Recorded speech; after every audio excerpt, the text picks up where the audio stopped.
Good morning and welcome everyone here to the Paladins Minor League. It's Tuesday, 11 a.m. Of course, you're here now on Mixer.com/PaladinsGame. My name is Gormizer, and we have a pretty interesting day for you today. But to help me get through at least the first set of it all, I have Kresnik sitting here on the desk. How are you doing today? Pretty good. I'm really excited for the first set, too. We have the double 3-0 winners coming into this, right? Plus full rosters for everybody. And I think that was the biggest thing. I mean, last week, obviously, there's only been 1 week of play, but you kind of got a feel for where some of these teams were going to stand. And I would say, like, out of it, I was surprised to see All Business not do well, and I was very surprised to see One Trick Pony do incredibly well. And then you get to, as we will later, North America, things were about what I expected, honestly, where Hopefully. It's like a long set and then a sort of kind of long set where I still have no idea where anyone's going to end up. Yeah, we're going to have to see where they do end up. I mean, every team has, I think, everybody today that they want to. Yeah. Looking at standings, we can see where those teams stand. Moving forward here, all the teams, I don't think there were too many surprises last week other than Penta, but we knew that they were missing Bolka and Ninu having to come in to sub in for NIP. Bolka, I believe, I'm not sure what he was dealing with, but still, he is here this week, so hopefully better form for them, but that's not going to be the first game we watch today. Yeah, the first one is going to be those top two going up against each other, both lossless, so someone's going to be walking away with a 1 in that middle column. But both of them, I mean, again, same teams that we got to see last week. Sour Team obviously being able to start off their split probably the best, being able to beat Penta, which was always their rival throughout Split 1. And One Trick Pony is kind of the one that comes to my mind that just blows me away, only because if you look at them, you have some members that were on Blazing Stars who subbed in late, who haven't maybe been around the scene as much lately. And yet, when they worked together, all 5 of them, it was such an incredible team. Yeah, I mean, they really gelled together very quickly, I think, But they have players that have been around forever. I mean, Anza Doodle, right? Yeah, Anze, Nixis, those are names I recognize. Surret's, too, from VP previously. Those are all players who've been there before and done it. So, I mean, them gelling together, getting that together, not too surprising to me. They have a lot of talent. Well, we do have the map bands being able to kind of come through and look at it for this set because it's going to come down to, I think, well, I was going to say some fringe maps, but they get rid of Bazaar, they get rid of Warder's Gate, they get rid of Ascension Peak, and they get rid of Splitstone. So pretty much all of the fringe Those are like my 4 favorite maps, and they're all gone. Now we're going to play. It's literally, it's going to be like Jag, Bright Marsh, Frog, Stone Keep, Serpent Beach. Those are going to be the 5 maps. Like it's going to be the most generic way to go through this set, but we'll have to see where we start. I'm just upset because I want to see Bazaar, and I guess I said Serpent Beach last. I was wrong. It's coming up first here. And this one's actually probably one of my favorites to start on would probably be this or Jag, just because they're so neutral feeling. Yeah, it's pretty standard because the map is kind of, I don't want to say one-dimensional, because depending on how you draft, you can be flexible with it, but the mid, it's kind of set, you control the high ground. The attack, you get spammed at from the high ground, probably don't cap. Like, it really does have that neutral feeling to it. So I like starting on it as a team if you want to keep things just mellow even. I'm also really excited to see it because, again, well, one of the things we got to see was Andrew Doodle switching to being a frontline, which was something that's not usual there. Like, coming in and being a tank, that's not big in the past for him. That's not something you think of when you think of him. And on the other side, I guess kind of counter that, you still have someone who's been a blaster for a long time, continuing that route. Uber Spady, who we have seen be a phenomenal Eevee, and this is a big map for her. Yeah, it's a huge map for vertical flanks in general, and I mean, Uber Spady is someone who can pilot them and do this well. First pick Ruckus is very interesting. I will fight to it makes me think, I really don't know. I mean, Ashe open, Makoa open. Maybe they just think aerial assault is part. They might have a specific strat to aerial assault, so that could be why in particular. Makoa going second pick here. Ashinar for OTP though, really solid tank lineup, having that aggression plus the sustain on the point. If they manage to get one of those pocket healers, my brain's hurting a little bit. My banners, run. Makoa went 4th, and that just Ruckus first pick. I can be like, okay, maybe we can navigate a different area for this. But then to not see Makoa come through on the other side, to have it still go to the first pick team, that kind of just blows me away. But they get the Leon, which is going to be good for the high ground. Like you said, Ashinar, and now Grover, potentially locking in something else. Now, Grover's actually also interesting because lately we've seen him mostly as support, but Virtus Pro has been kind of running him as not support. Sometimes it's only been really on Bazaar, but does that work here too if they wanted to? I think so. It's something that I've wanted teams that I've been on to try in the past. I think it's solid on this map with the poke. Plus, if you're playing a poke composition, like a backline focus, stay on your high ground, Grover's bringing that damage, and he's sustaining all those people, so your host support can focus on the tank and keep that pressure alive. Sour Team blow me away sometimes. And it just becomes down to the fact that I think they will not draft anywhere near the usual kind of way, I guess, not grabbing like Makoa first, right? And they still end up with a team that is exactly what they wanted from the beginning. You get Ruckus, Makoa, Leon, Genos, Tyra, 2 forms of damage amp, 2 really aggressive tanks, but it wouldn't be a nice, interesting Serpent Beach map unless we got Kinessa to come back for some reason. Yeah, and Kinessa, on this, she can be good on this map, but there's so many plays to play around her, I feel. Like, she has to play so far back to not die immediately, that I think you could just line aside her so easily. It used to be probably the #1 gone to pick, I would see, like as damage, and then scope changes happen, you have to play a little bit further back, you are maybe sometimes not even impactful, but this is going to be the rosters and the lineups here for Serpent Beach. We have us on the desk, but we also have some casters down in the booth to take us through this map. Yes, we do. Game 1 about to kick off. The first and second place teams in this region. You got Sour Team, you got One Trick Pony, Dolson, and Pretty Hair here on the cast for you. Game number 1. It's going to be a fun one, Nick. It's going to determine who ends the week in that top spot. Yeah, the minor league has really so many scores to settle, I think, at this point. So many roster changes, guys getting pulled up to the PPL, has left the minor league in a pretty interesting spot, especially when you're looking at Penta. Yes, they lost that week 1 matchup. They had 2 substitute players.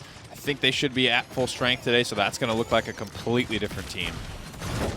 Already Sour Team fighting for this high ground here. Sheepa, of course, on the Ruckus. Saw a little bit of Ruckus over the past couple of weeks. Going to get to see it again here. William Birkin already getting aggressive on the Makoa.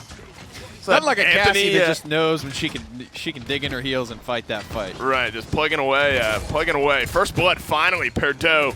Uber Spady as well gets one onto Doodle. Sour Team look like they've zoned out One Trick Pony. The Kinessa, interesting pick here on Serpent Beach as well. Hasn't found too much of an impact just yet, but just hanging back, trying to do some damage, but Perdo's going to call that one and get the kill as well. So last week, because I called out the Kinessa ban against all business, I'm like, oh, Bugsy must be playing. He wasn't, but it looks like they're still kind of doing his Kinessa thing, and now we're seeing other teams kind of like doing that. You know, I think Doodle maybe used to do it, maybe even Alex, but reposition on this map, that exact rotation is the biggest part of the reason why I think she's picked up, and Sour Team don't really feel much of the effects of that Kinessa rotation. They were able to take that 4v5 and grab this first payload. Yeah, it's interesting positioning if you now consider seeing that One Trick Pony is coming out of their base in this direction, and the Kinessa was literally around the opposite side of the map. Ended up dropping death there on limited power. First point of the game, though, goes the way of Sour Team as they start to round this initial corner. You kind of look at that and say, well, why didn't it work? And recall where we were, at least watching that Makoa fight, right? They realized, oh, this Kinessa's behind us. This is a 4v5. They literally just kind of all in, right? The only way that Kinessa rotation works is if you sit in your back and just sort of let that line of sight punish you. But they've moved forward. They kind of realize it really feels like people are learning how to play around that specific rotation. It did seem that way. Finally, Unlimited Power getting on the board here in the form of a double kill. A Sour Team are all forced back. Doodle tops that one off. Doodle on tank, man. Yeah, that's true. You know, that's such it's a good point to bring up, because last week as well, we were kind of surprised by it, and it was our first look really at Doodle on tank, and it's more of the same yet again here. He's playing the Inara, so used to you know, Drogos' Bomb Kings, things of that nature, but flexing his frontline muscles yet again. One Trick Pony maybe not living up to their namesake quite as much, but interesting nonetheless to see Doodle kind of flex around to different roles. Yeah, it could be a number of things, right? He's a solid ex-PPL player, very talented, and maybe that's just the way this roster shook out, you know, with the strongest overall power rating, you know what I mean? Like, he probably had the flexibility more so than one of these other DPS. It's not that he wasn't good enough at that damage role that he used to play, but this gives kind of that, you know, biggest net positive change for their overall rating. Certainly some economics to break down there, but breaking down the front line of One Trick Pony is Perdo and Sheepa. William Birkin gets on the board as well, but that's a clean 4 sweep here for Sour Team as they try to make their final push into base, and it looks like this one is going to go through. They're going to get the dismounts right out of base. Sour team are going to go up 2-0 here on Serpent Beach. A sudden force of aggression nets them their second point. Yep, just over 4:20 on the clock as well. See the first couple of kills coming out for Unlimited Power, giving them toes as they try to exit through the door. Nice shot there. Almost actually clips that Leon as well. Be on the lookout for maybe that same rotation again.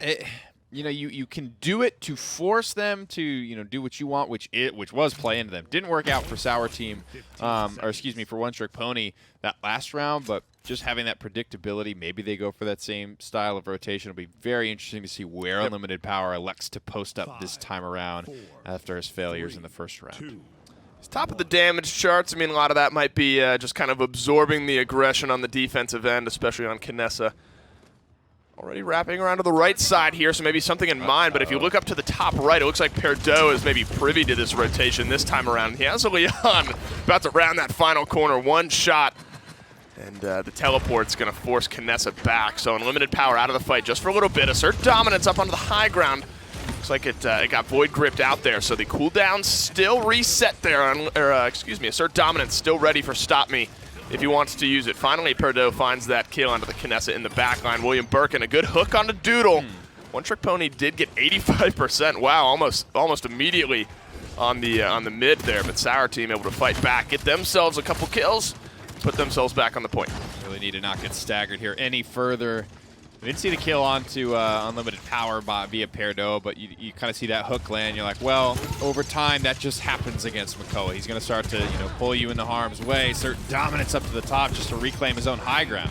Yeah, and Uber Spady, awkward spot there. Stop Me. Invulnerability while he's inside of that ring. It's going to time out here. Unlimited Power adds one as well. Surret's great games last week, looking for more of the same here. Tossing those axes in, and Stop Me gets another kill in this engagement. Ineffable. No more healing left for Sour Team right now. William Birkin gets booped off the point, hooks through Stop Me, but it's a bit of a formality. It's One Trick Pony get on the board. Nice job there, grabbing that one. Chunking away, Surret's landing a lot of axes there, and frankly, I think a lot of the legwork is done there by the comeback mechanic, but you can see the difference. I don't want to pin it all on this, but that rotation just changing up a little bit from Kinessa. You see it bot time. Perdo was up there waiting for her and had to dive over on the sundial to try and get something done. All of this is just a different approach from Sour Team. It's being forced out. They had to kind of make a more awkward rotation, figure out where everybody was, what they wanted to do. But in the time that it took for them to do that, it was that, whatever it was, 60% or so on the objective. Via the comeback mechanic doing a little legwork for them as well. Nothing else, you can tell that this 1 versus 2 matchup will be contested. Looks like for a moment there, Sour Team could have run away with it. But a good fight back, as you said, maybe a little bit of fast cap assistance that time around. Minute and a half left, though. One Trick Pony about halfway there to tying this one up. William Birkin gets caught out as well. He's got to burst the Ancient Rage to just keep himself alive, but he's got 3 members of One Trick Pony. Sheepa knocks down Surret's. William Birkin falls as well. Just a 1-for-1 trade. I mean, goodness gracious. Poor guy got shredded to pieces. That had to have been big game Cassie back there. I don't see a way Ancient Rage Makoa dies that quickly otherwise. Fade away off the high ground here. UP doesn't like what he sees, and it looks like it will be stabilization. I don't mind that Ancient Rage there, even though it got obliterated. It's good timing in the round, about 1:30 left on the clock. If he goes down there, then that payload really starts to rip around that final corner, so overall a good Ancient Rage. You're right, though. I mean, it was like 80% health bar, and then suddenly absolutely evaporated. And, did he probably get hit by that time and space, too? I don't know. That and big game, I mean, he got shredded to pieces. He was suddenly not there, suddenly no longer in existence. Already getting poked out again, forced to shell spin away here as One Trick Pony round this final corner. A bit of a longer map, depending on how heavy the stagger is. If they end up losing some team members here, and a hook might just do it. Unlimited Power trying to trade back onto William Birkin, who has 115 health. Stays alive, though, this time around. Going to get some of that passive healing, as well as the Genos Mark. Surret's as well. Takes maybe 1 too many shots. 10 seconds left, and Sour Team are collapsing in here onto the back line. And One Trick Pony have no health. William learned his lesson the second he hits that disengage. You just see the shell shield go out, like, not this time around. Oh, Hook's almost there as well. Makoa, such a beast with Luminary, too. One of my favorite kind of 1-2 punches. You just walk around and absolutely bully people. I think one of the better tank weapons overall. Nice hook to bring that Inara back in. 85% on the objective. That's what it was. Yep. just that little bit of stall, that little bit of what's going on here that was caused by unlimited power is a big, big thing. And honestly, maybe didn't have to be the end of the round there. There was people around for the touch, as you can see, this kind of final overtime expiring. But in the chaos and the heat of battle, it's very easy to lose track of what's going on. Well, it's been the two snipery champions as well, going toe-to-toe up at the top of the damage chart. Just 1K, 900 if we're being specific, separating the two. Unlimited power at 4, 6, and 5. Again, you have to maybe look at the route that the Knessa is going to take. Looks like opting for that far left rotation yet again. All right, so no Perdo this time to clip that rotation, but playing smartly, I think, behind these pillars is Sour Team. Ooh, and look at the rotation from Cassie set up by Knessa, able to capitalize there onto Leon. Nice big rotation. Probably wanted to stay on the high ground there if I had to guess, but unfortunately can't quite make it, and Ineffable punishes. Yeah, it's a nice double kill from Nixus to start this one off for One Trick Pony. Fighting from the point yet again. Still have that 4% per tick. As long as you're standing uncontested on that middle circle, they're going to get around to the same spot as well as Nixus gets his third kill on this round of rail. 97%. The wall stops the Ancient Raging Makoa from getting involved. Well played from One Trick Pony. Almost a slow burn.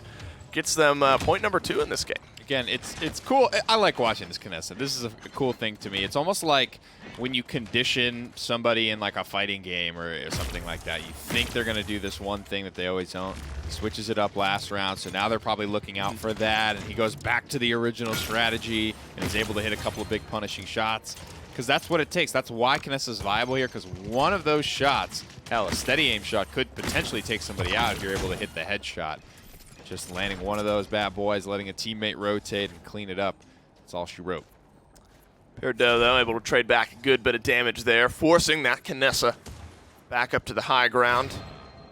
Sour Team able to defend successfully last time around. One Trick Pony looking to tie this game up. No game to win yet, though, for Sour Team. They're going to have to cap the point one last time.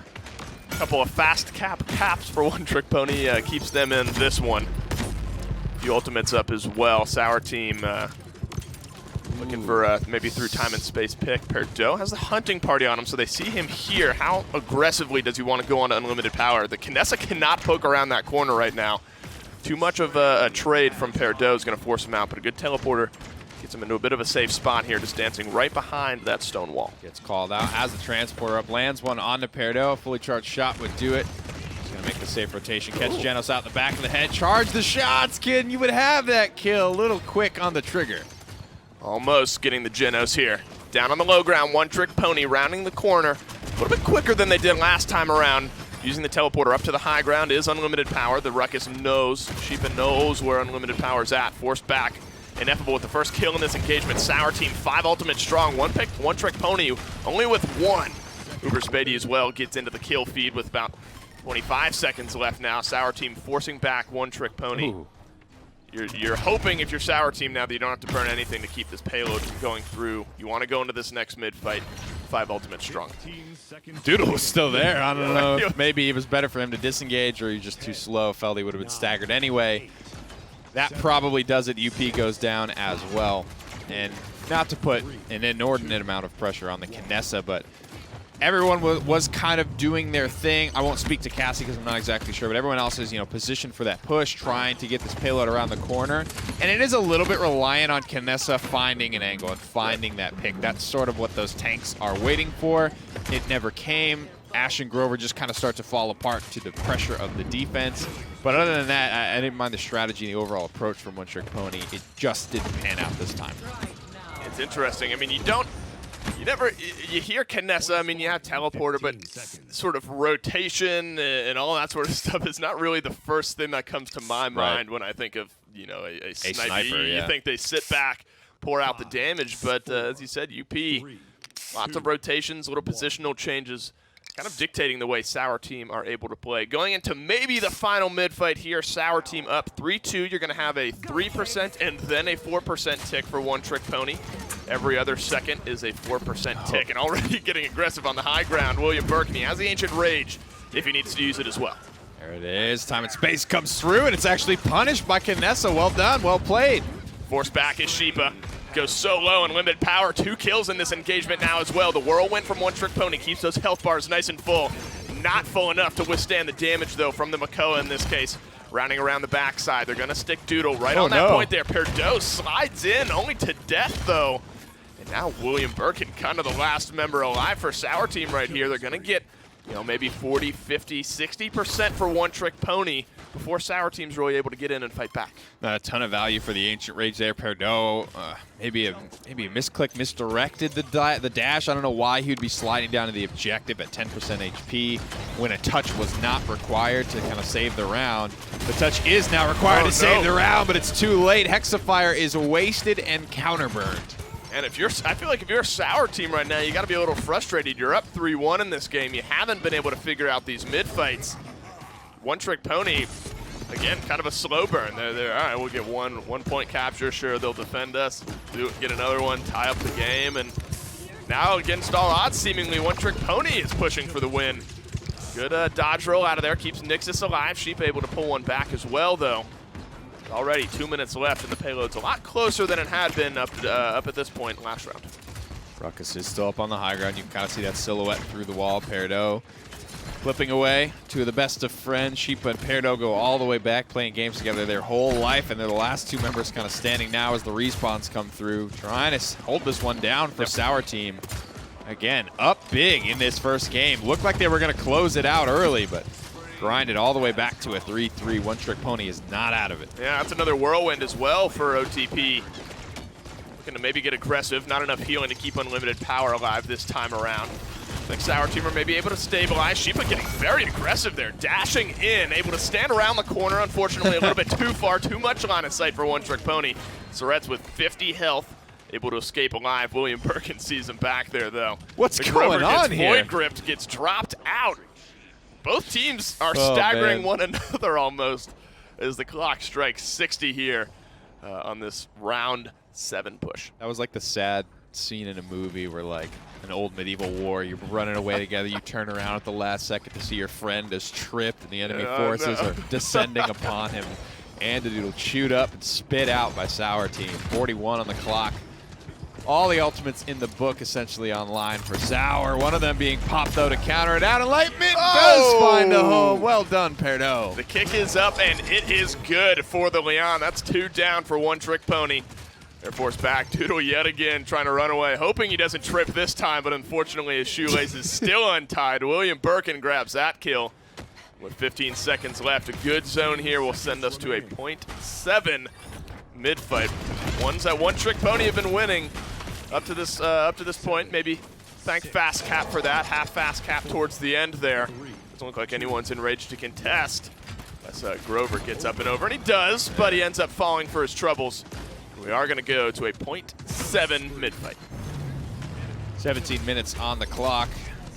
Probably a good time to take a peek here at the item screen, as this is going to be the final fight no matter what. Basically everybody done with any offensive core items that they would have started. People pull off of Wrecker at level 2 to transition into other things if they feel like, they're in a good spot. Perdo did it, even though that was his first item. You can see Unlimited Power did it, even though that was his second. Nixus goes all the way home on the offense. Hurts. That Cassie hurts. You get Wrecker 3 and COD 3. You catch one too many bolts, and you're not long for this world. Ultimate Economy kind of hanging in the balance here. No Headhunter. Whirlwind, you can consider that one up. So 4 strong for One Trick Pony.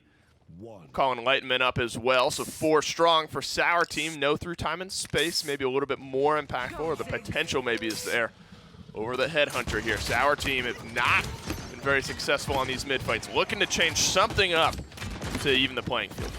Got to keep an eye on that Kinessa. Where is she at? Perdo snips up the initial rotation, moving towards Sundial. Unlimited Powers kind of doing this rodeo dance, trying to find a home for it. Getting pressured out, might have an angle on Hexafire. And he does. Plugs away a few shots, doesn't get the kill. Instead, Perdo wraps the corner, gets the kill onto Unlimited Power. One Trick Pony fighting from the point here, but Ancient Rage is going to drop Doodle back to base.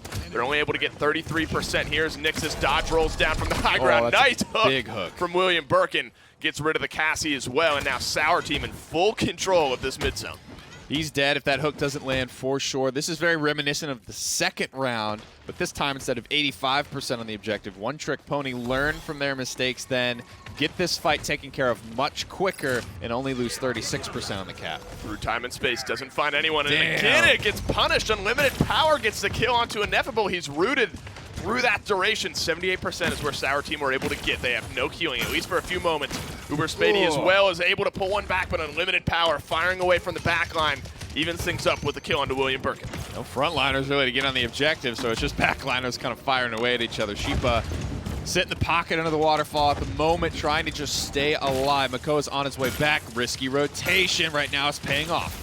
You have no room for error here if you're One Trick Pony. Unlimited Power gets hooked in, but he doesn't end up finishing up the kill, William Birkin. He's back with 400 health, dancing around that low ground, and Nixus ends up getting the kill, shooting away at Ineffable here. Double kill for the Cassie. One Trick Pony getting all the kills right now, but Sheepa's still alive. He has a Hexafire. He's going to put it in on to stop me. He shoulder badges in. A triple kill for the Ruckus, and that's going to be it. Does he win? Is he able to get it all? The teleporter gets in. They're backing off. This is a big overtime play. Sour Team now. Overtime is in their favor, and it looks like they're going to win game number 1. What a sick ending. Oh, my goodness. What a way to kick off the minor league. Hello, ladies and gentlemen. That was I think everybody died. Canessa died twice in that fight. What a banger to kick this one off. 7 points, Serpent Beach. Yeah, yes, wow. Please. That's a 1 versus 2 matchup. You hope that the regions are contested like they are. Damn. I think Sour Team are happy they're able to end up winning that one. They go up 3-1. One Trick Pony tied up 3-3, but at the end of the day, that 7-point mid-fight goes the way. Sour Team, 104 damage. Or 104,000 damage, excuse me, for the Makoa, keeping up with the Tyra on that side, but Perdeaux, the man with 150K, 158K for Nixus on the opposite side. So, I mean, the stats tell you a story of a very contested game. About 40K more healing, though, for Sour Team. Yeah, that is a luminary-ass comp right there. Everybody breaking 6 figures. 16-8 for Koa, 12-7. I mean, pretty slash lines, too. And despite, again, a lot of that work being done in the mid-rounds, by comeback mechanic, but that's just part of the game. That's just part of the strategy and almost the stall tactics of One Trick Pony to keep themselves in there. Against a fight, frankly, Hunting Party, Luminary, you don't want to go toe-to-toe with that if you don't have to. True. You want to try and pick somebody off with burst damage from Cassie or Canessa. And the man who ended up sealing it up for Sour Team, a triple kill, effectively a quadra towards the end of this game. Actually, we're going to get to take a peek of his final few moments in this round. Still charging up the Hexafire right here. Sees the Cassie down on the low ground. That's kill number 1. This is Christmas morning. Let me open up a couple presents for you in the Hexafire. And then you're right, the Canessa. That looked like that one rank game you clutched, dude. Yeah, that's right. That's right. That one single rank game. Sheepa must have been watching stream, dude.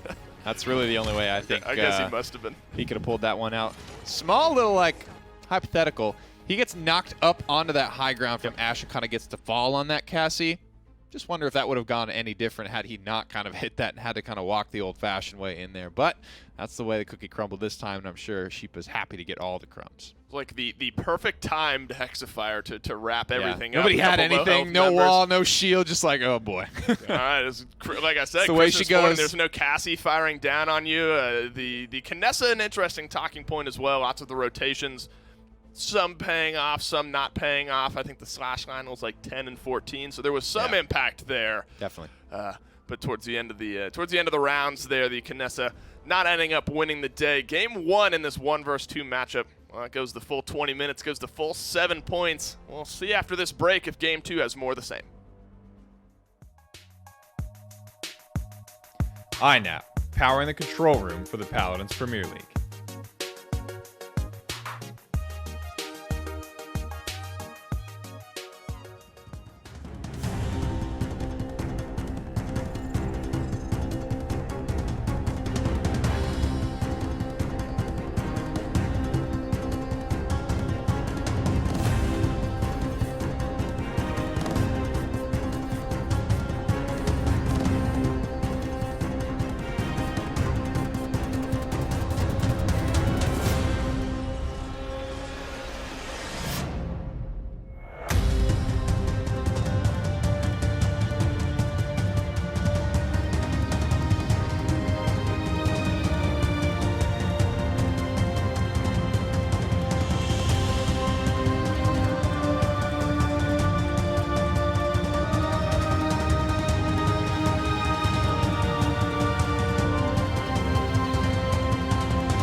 They said it best, but in case you missed it, Sour Team are up 1-0, but it was after a 20-minute incredible Serpent Beach game from both of these teams. I mean, granted, I think the only thing I have left on my mind after that is the fact that Sheepa is nuts. And it's just one of those things, like, we saw 2 plays of Sheepa jump down Hexafire and try to save the day.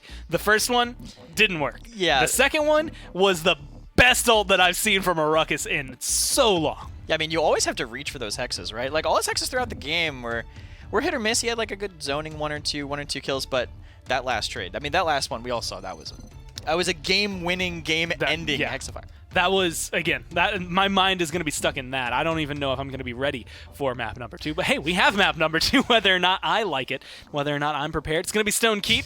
So much like what we were saying earlier is going to be coming true as we just stand through some very standard maps overall.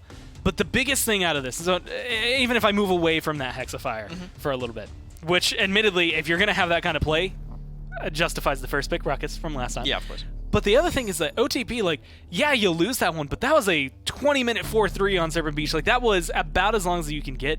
OTP, based on last week, based on right now, are showing that they are not only just competitive in this region, but they're taking essentially what I would assume is the #1 team. Penta in their full force is going to be up there. Like, we have 3 teams in this region right now that I just don't know where they're going to end up, and they're all here to play to win. Yeah, and they shouldn't be too concerned about that loss either, because not only was it close, it was also Sour's map. I mean, Sour's second pick here, so I'm assuming OTP picked this map. OTP actually not going to do the same route. Sour did, going to take the Makoa instead. Not play that risk. Little bit. How do you first pick Ruckus and still get Makoa? They must have had OTP figured out. They must have known that Inara Ashe was exactly specifically what they wanted on Serpent Beach. I still stand behind what I said, where it's just Sour Team. I think they understand at a different level some sort of draft, and it's like, you're just not going to pick Makoa. Like, they did, like, it doesn't. Why would they want Makoa? It's Jedi mind trick.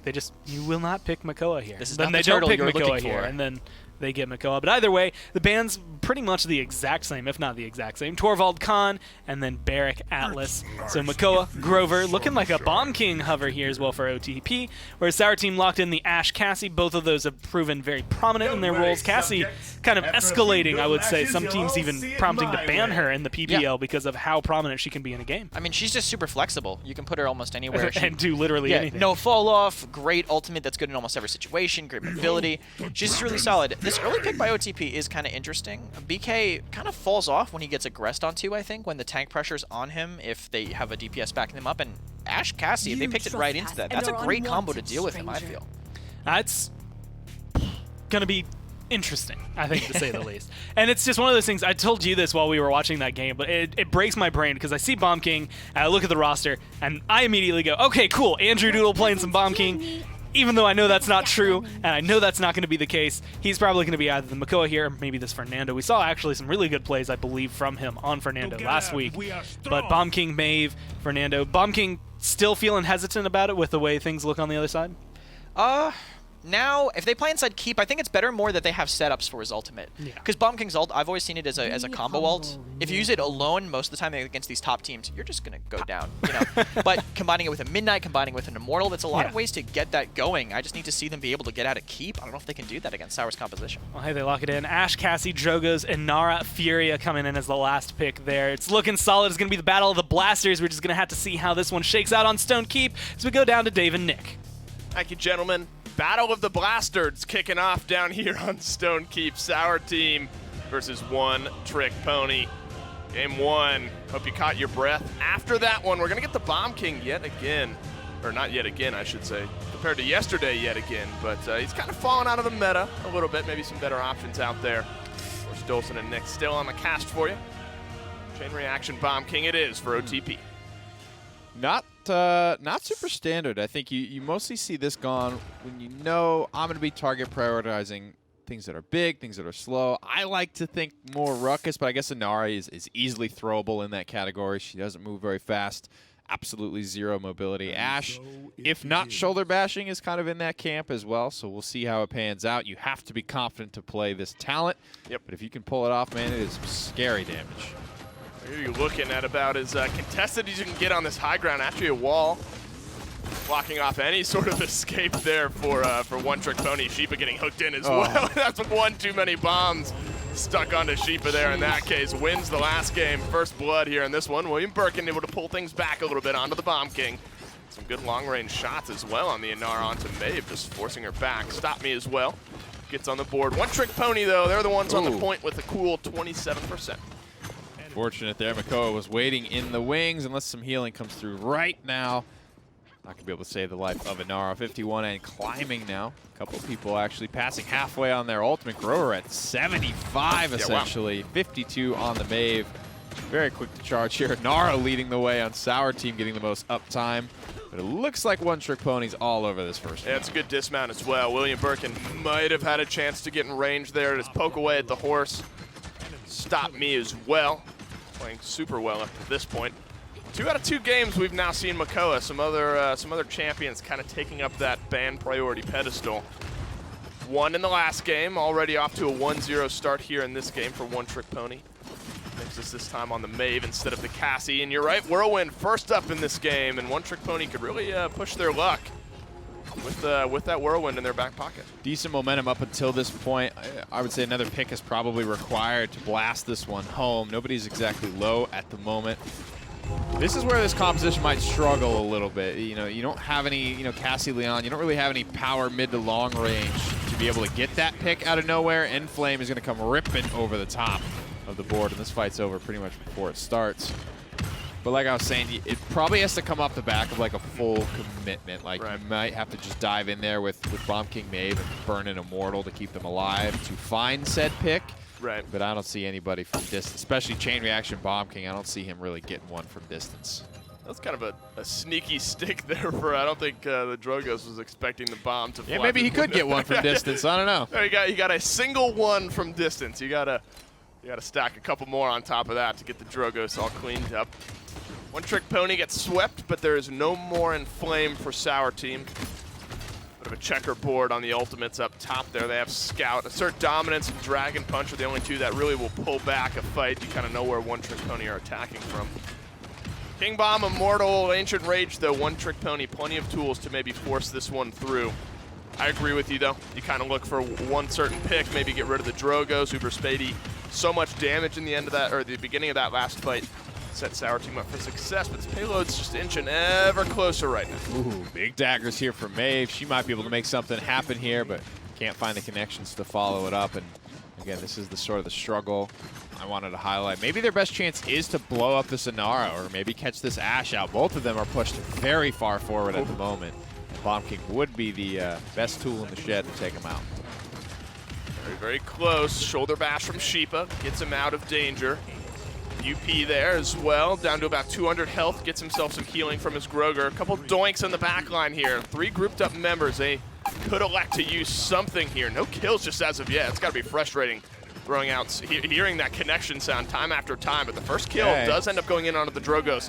Makoa is able to stay alive here. Sheepa falls. Whirlwind from One Trick Pony to start this off. Flame to try and save it. Nice knives from Nixus downtown. It's all good, baby. Inara stalling out. Great wall here just to buy as much time as humanly possible. But even the Rock Woman crumbles as the pressure continues to amount for One Trick Pony. Plenty of ultimates in the stable if they want to run them. And look how forced back they are. Ancient Rage maybe coming out just to keep the live of Makoa. Uptime a little bit more. Unlimited Power is able to Poppy Bomb himself out. Immortal comes out as well. They're throwing everything at the wall. Perdo from the high ground, though, has his second and third in this fight. Uber Spady as well gets one on the Drogos, and everything comes crumbling down for One Trick Pony and Sour Team. So close to losing that one. They end up finding a good defense, though. Good round for Maeve, certainly, but as far as that fight starting and that fight getting kicked off, that one's all Inara, or stabilizing, I guess I should say. Putting up that wall and sort of building yourself into a hole where you can just contest the payload for a long enough time. William Birkin has been mechanically impressive on the Inara today. Agreed. These snapshot walls, being able to stall out, rotate cooldowns appropriately. He's the one that keeps that round alive and is absolutely the reason Sour Team are not down 2-0 here. Your Sour Team, you're happy with how you defended that one. Perdo, top KDA, top damage in the game. Doubling up on the healing, though. Surrette's on the Grover, about double over Ineffable on the Furia this time around. Just weathering a little bit extra. Sour team up on the high ground yet again, looking to just find one pick to tilt things in their favor even slightly. King Bomb from Unlimited Power rolls through. Find one stun onto Sheepa there on the backside, and that's maybe all One Trick Pony need to get this one started. It is enough. Of course, we can see that Drogo's hovering just above the frame of view of Unlimited Power, but he can't get it. There comes the Dragon Punch. Definitely will have the legs to get to someone. Immortal was used on the defense, so it's not available in this round. Not the clean out, though. Nixus will trade it out. Yeah, it's a 1-for-1 right now. Sour team, 48% on this mid. Unlimited Power forced back in the Grover healing. This is where they want to fight. You want to group up with this Grover, get as much throughput healing as you will. Probably why he's doubling up that of Furia on the opposite side. Sheepa getting nice and topped off here as well. 90% for Sour team here. The next pick could seal this one up. The Maeve needs to hit the daggers, and Ineffable's able to get around the backside.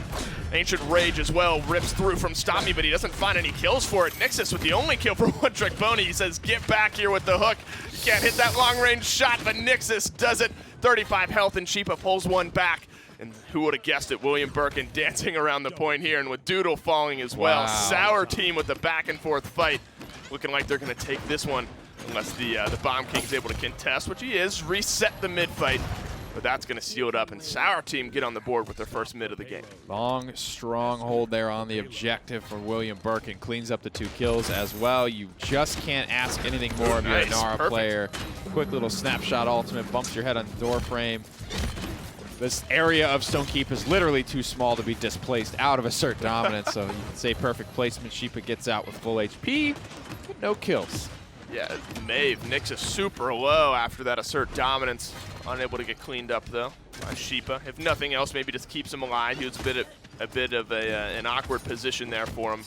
Maybe realized he needed to stay in it. And just as convincing as One Trick Pony, just as fast as they were trying to push that last payload, our team are trying to do more of the same. Needs to hit one more shot on the Maeve. Doesn't end up doing it. Catches one too many daggers. And now Perdo, after being aggressive in the last engage with this Maeve, now forced down behind these steps. The Seismic Crash locks up Doodle. That's going to get the kill onto the Fernando. Stop Me on the Makoa down as well. No more front line for One Trick Pony. Wow, hell of a fight here. Looks like it's going to be a 5-for-0 Sour team. Just obliterated One Trick Pony, and now this payload likely to roll through uncontested. People are spawning in the next 5 seconds. Makoa could shell spin down. Could also just elect to let this one go through. Shield goes up and Doodle goes in. Yeah, you just need the dismounts here. They are going to drop Doodle down to the low ground, but he's now gone. So you only have 4 members of One Trick Pony trying to keep this one from going through, and nobody's looking at the Drogos right now. Unlimited Power is able to pull one back, but Drogos going to get aggressive around the backside. Couple members, though, some important members for One Trick Pony still left alive. William Birkin, the last lone member, dancing around the midpoint here with Sheepa as well. But once Sheepa goes down, it's going to be all down to the Inara, and somehow Look at that payload, One Trick man. Pony stabilized. Just absolutely troll face sitting right on the finish line, but not across. Oh my! No ultimates used for One Trick Pony to hold that defense. That was just solid play. The front line is buying enough time. Respawn is right there, and you basically walk out of the spawn door exactly where you want to be fighting anyway, so it's very easy to get your feet back under you just because of the map on Stonekeep. Honestly, Unlimited Power, great job towards the end of that fight. I mean, he had a couple hundred health maybe to his name, and before the Drogos wrapped around the backside and got the kill, he was able to trade one out for himself as well. Stop Me with 82 health, able to shield and spin his way out of that one. William Birkin again is the first one to fall in this fight. Nix is trying to get aggressive onto Perdo here, but he only finds Ineffable around that corner. But on the backside of this fight, Unlimited Power and others combined for a couple kills, and that's all she wrote. Sour team within an inch of the finish line, unable to push it through. Definitely a frustrating way to such an explosive start. The 5-for-0 team fight in the middle without even a lot of resources used. Everyone's got everything available in this fight. Everyone almost negative on One Trick Pony. Nixus, if it weren't for those couple of kills, would be sitting at around the even mark, but it is all red on the objective. Even Inara, I mean, William Birkin talking about hell of a game he's having for sure. I didn't really consider him in a top damage position, but he's playing his cooldowns well. He's, you know, being diligent on the objective and sort of, you know, eating what's thrown his way, which is about 65,000 damage worth. All right, you are. You got Wrecker 2 and Cot 2 for the Drogos as well. And on the Cassie up at the top there for Perdo. looking to get aggressive. These 1v1s between Cassie and Maeve have traditionally been going the way of Nixus, but not this time around. Perdo wins that one. No more Maeve, but that's a great King Bomb to maybe pull things back. He got checkerboard on the kill feed, red and blue, but a double kill from Uber Spady is going to give Sour Team a little bit of an edge in this one. A triple kill from the Drogos, and it could not have come a moment sooner because the rest of Sour Team are pulled back. So much healing keeps them alive. That's beautiful there, the Solar Blessing. Highest single target heal in the game. You saw, as if it never even happened, the wounds closed up instantly, and Drogos was allowed to maintain flight and maintain life. Shoulder bash to the back line. I like what I'm seeing here. Sheepa buying a lot of time, a lot of space, and maybe a kill? Yeah, he does. Gets the AoE shot around the corner. Sheepa, through the midnight even, just knows this map so well, knows all those little nooks and crannies, has to find in there. Surrett's another triple kill for the Drogos, if you can believe it. Wow. That helps Sour Team on their way to point number 3. Well, it's just that simple. Triple kill, clutch heal from Furia. Definitely have to give credit for that. Huge, huge play from Sheepa as well, and there's really no time to come back from it. An even game turned into a 3-2. Once again here, going back and forth. Sour Team and One Trick Pony look like they could definitely be the rival story of Phase 2. Yeah, it's looking that way already. I mean, that was the triple kill from Drogos there. The first one, I should say, in that mid-fight.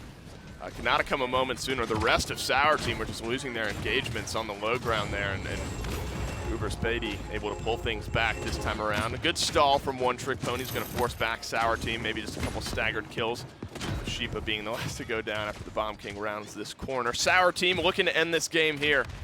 Had a bit of a hard time doing it on Serpent Beach. They were up 3-1. Had to resort to a 0.7 mid-fight to seal up that game, looking to maybe push this one through. And then Flame is going to start it off in an aggressive manner. There it is. You know, great damage from Furia as well, if you can get on your targets. She's blind and doesn't even have an opportunity to do so. Everybody else cleans it up before the sun rises on that midnight. Payload has rounded the final corner. Over a minute to do it. Sour Team coming down the home stretch for the game this time. Yeah, but we've seen this story before. You can't hold your breath just yet. One Trick Pony spawning out. Plenty of time left for Sour Team. King Bomb as well is going to try to start things off for One Trick Pony. Roll through, finds Sheepa. No more Ash right now for Sour Team. You got to find a way to deal with the Drogos as well. Surretts finds his way out, gets himself nice and healed up. A double kill from Makoa onto the low ground. Keeps One Trick Pony in this fight. And that's going to be a clean sweep, and Sour Team go fishing for another point. Very, very good support play here from Surretts as well. Down there for the whirlwind. As soon as it's over, Vines up out of harm's way and starts hitting axes again. He's, you know, frankly, probably one of the better long-range champions on One Trick Pony at the moment. So it is a little bit his job to keep pressure on this Drogos, connect a couple of big axes. Suddenly Drogos is, you know, thinking twice about pushing over the hill. Perdo finds one pick. There you go. There's the damage. Finds the pick on the UP and starts this fight all over again. Ask and you shall receive. Surretts trying to clip the wings of the Drogos. Doodle just hiding behind a shield. The moment that goes down, he's going to go down. Nyx is able to pull things back. Ineffable, though, finds a kill as well. And Flame right at the final stretch here for Sour Team gets countered out maybe a little bit by Ancient Rage. So many low health bars on Sour Team, but it's all down to Stop Me. He needs to stay alive. He needs to pull back a kill.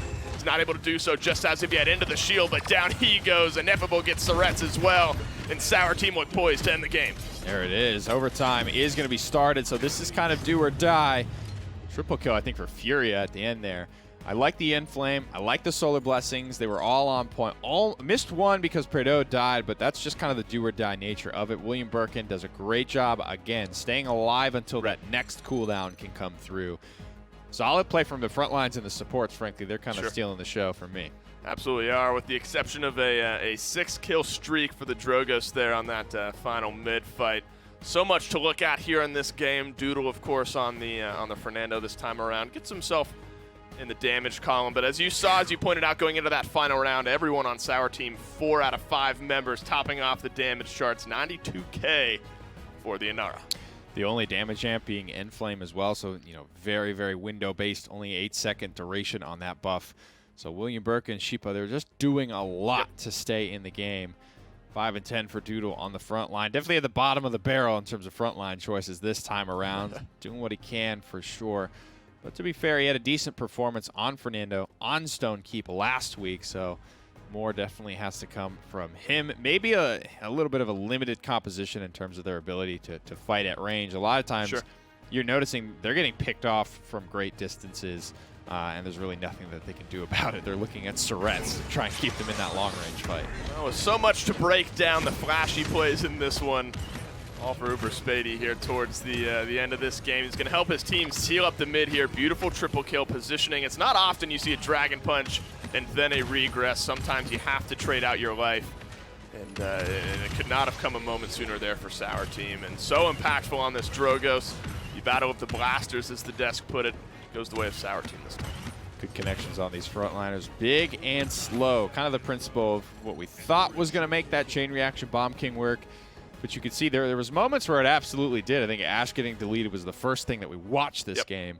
But it is requiring a little bit of setup. It's requiring a frontliner parked in front of you so you can kind of just take your time, line up your shots, not be under any pressure.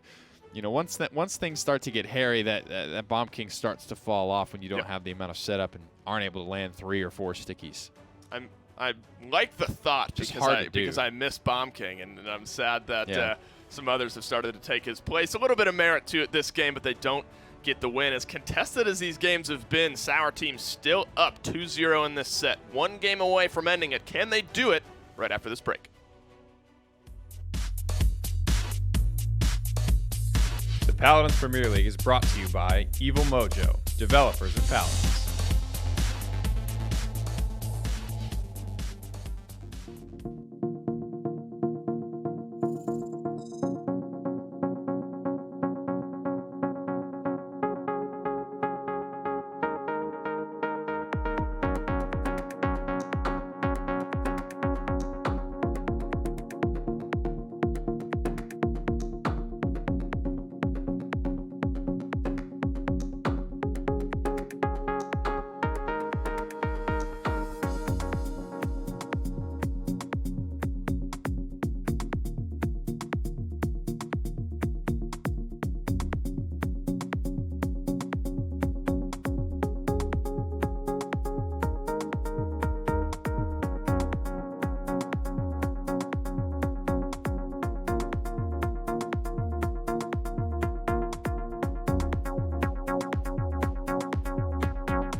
Well, they do it a little bit faster this time, although it's still, I want to say, maybe a little shaky there for Sour Team. But this time they find themselves at 2-0. They get what I would say is a solid lead now built, obviously only needing one more map to come through. And there were 2 factors that really stood out to me, but I think the biggest one that me and you were talking about was Drogos and just no real counters to take him down. Yeah, I mean, when you draft Maeve BK that early, you're kind of opening yourself up to it. We're seeing it a lot in every division almost. I mean, even in PCL, we're seeing these Drogos come in, and when there's no counter to him, I mean, he could even play into his counter. So when you remove that, it gets so much easier for him. And when Uber Spade is hitting those shots that he is, on top of not being countered, I mean, he's unstoppable almost. And the other thing, you know, we were talking about, and there was actually a specific moment with Uber Spady that caught my eye with this. Furia Beams. We were discussing, you know, in depth, honestly, when it came down to, are you going to run Cherish or are you going to look at the Solar Blessing? And a lot of teams tend to ignore Solar Blessing lately, but Sour Team doesn't. And it's one of those things that it requires a lot of coordination, but they have it. Yeah, I mean, Solar Blessing, I mentioned to you earlier that just communicating it and making it work can take a lot from your team. You know, your team wants to focus on the play, but if your healer is constantly like, beam coming to you, to the right of choke, or like beam on you so-and-so, and then they have to look away from what they're doing. They think it takes focus away from what they want to do. Yeah. That's why all these teams are playing Cherish, but Sour Team, I mean, clearly they have it locked down enough to get a ton of just value out of that. Well, they've got 2 maps in the bank, so we'll have to see where we go for map number 3. It's going to be OTP, the One Trick Ponies, choosing Jaguar Falls. And I mean, I'm telling you, if it goes 5 games, the only other ones we got, what, Frog Isle and Bright Marsh are the only 2 did you find that the scroll of truth foresee before this? The scroll of truth. I think I started the last one with Frog Isle. Either way, Jag Falls, and again, very similar to what I said when we started on Serpent Beach. This one feels very neutral going into it. Like, it doesn't matter what you draft. It doesn't really matter anything. It just comes down to pure play. Yeah, agreed. I mean, these teams have looked close. I think Sour just had the better hand of the draft in both games. I mean, I think Sour did play better last map, but OTP don't look far enough away where they couldn't take it back and bring it back here. Yeah. Genos Willow, interesting ban. Sour Team. I love it. They're all over the place with these bans, honestly. Makoa Torv both open. So tired of seeing the same 4 bans every game that when I see something where it's like, okay, Atlas makes sense. That's justifiable to me. I also don't want to play against Atlas. Leon, Willow, Genos, both of them being or all 3 of them, I would say, being a little spicier, but all 3 of them being grounded in reality, not just for this map, but for who you're playing against on either side. But like you said, Makoa and Torvald both still available. OTP choose to go for the Makoa route, even though we've seen a lot of teams go for the Torvald. And it's just too good to pass up. There's no way you go Makoa and get Torvald in the same game, or else someone's doing something wrong. I feel like you would lose a bit of sustain if you did want to do that. So maybe they were banking on, well, we're gonna get one for sure. And I don't even know if we want the other. I want to see what they bring into pocket with it too. They could pocket that Cassie, but maybe they'll rely on a flanker. Maybe they could pull out like a Talus we've seen on this map. It's also good into Makoa too. Talus Torvald is a pretty solid counter to Koa. I mean, it's just one of those things. We already talk about Jagfalls being enabling for a lot of champions being able to come through flanks all of a sudden. Not all of the ones that we typically see, like Eevee, Buck, don't necessarily shine bright here, but Talus, Koga even have like had a place on this map. And then we always talk about Torvald enabling them. Now you get all 3 maybe in one go, and they save it potentially for the end there as they go Torvald, Khan. This is actually the real question. You know, Barrack being available, he's been banned for the last 2 games. How do you feel about Khan over Barrack here? He puts on a little bit more aggression. I mean, Barrack's more for the sustain, but clearly with Torvald, I don't think you want to sit and wait too much, because Torvald just does not get walked at very well. If you walk at Torvald, he does not handle it well at all. What are you doing? No, stop! My anxiety, it's acting up. Torvald, he just doesn't handle it. That one was too real. Too real. So sorry. Grounded a little bit too much in reality. But Bomb King is going to be the pocket choice potentially for them. So I was going to say, Koga, you mentioned Koga. It actually would have been interesting because it can cleanse the Tyra mark and play around that, but BK instead.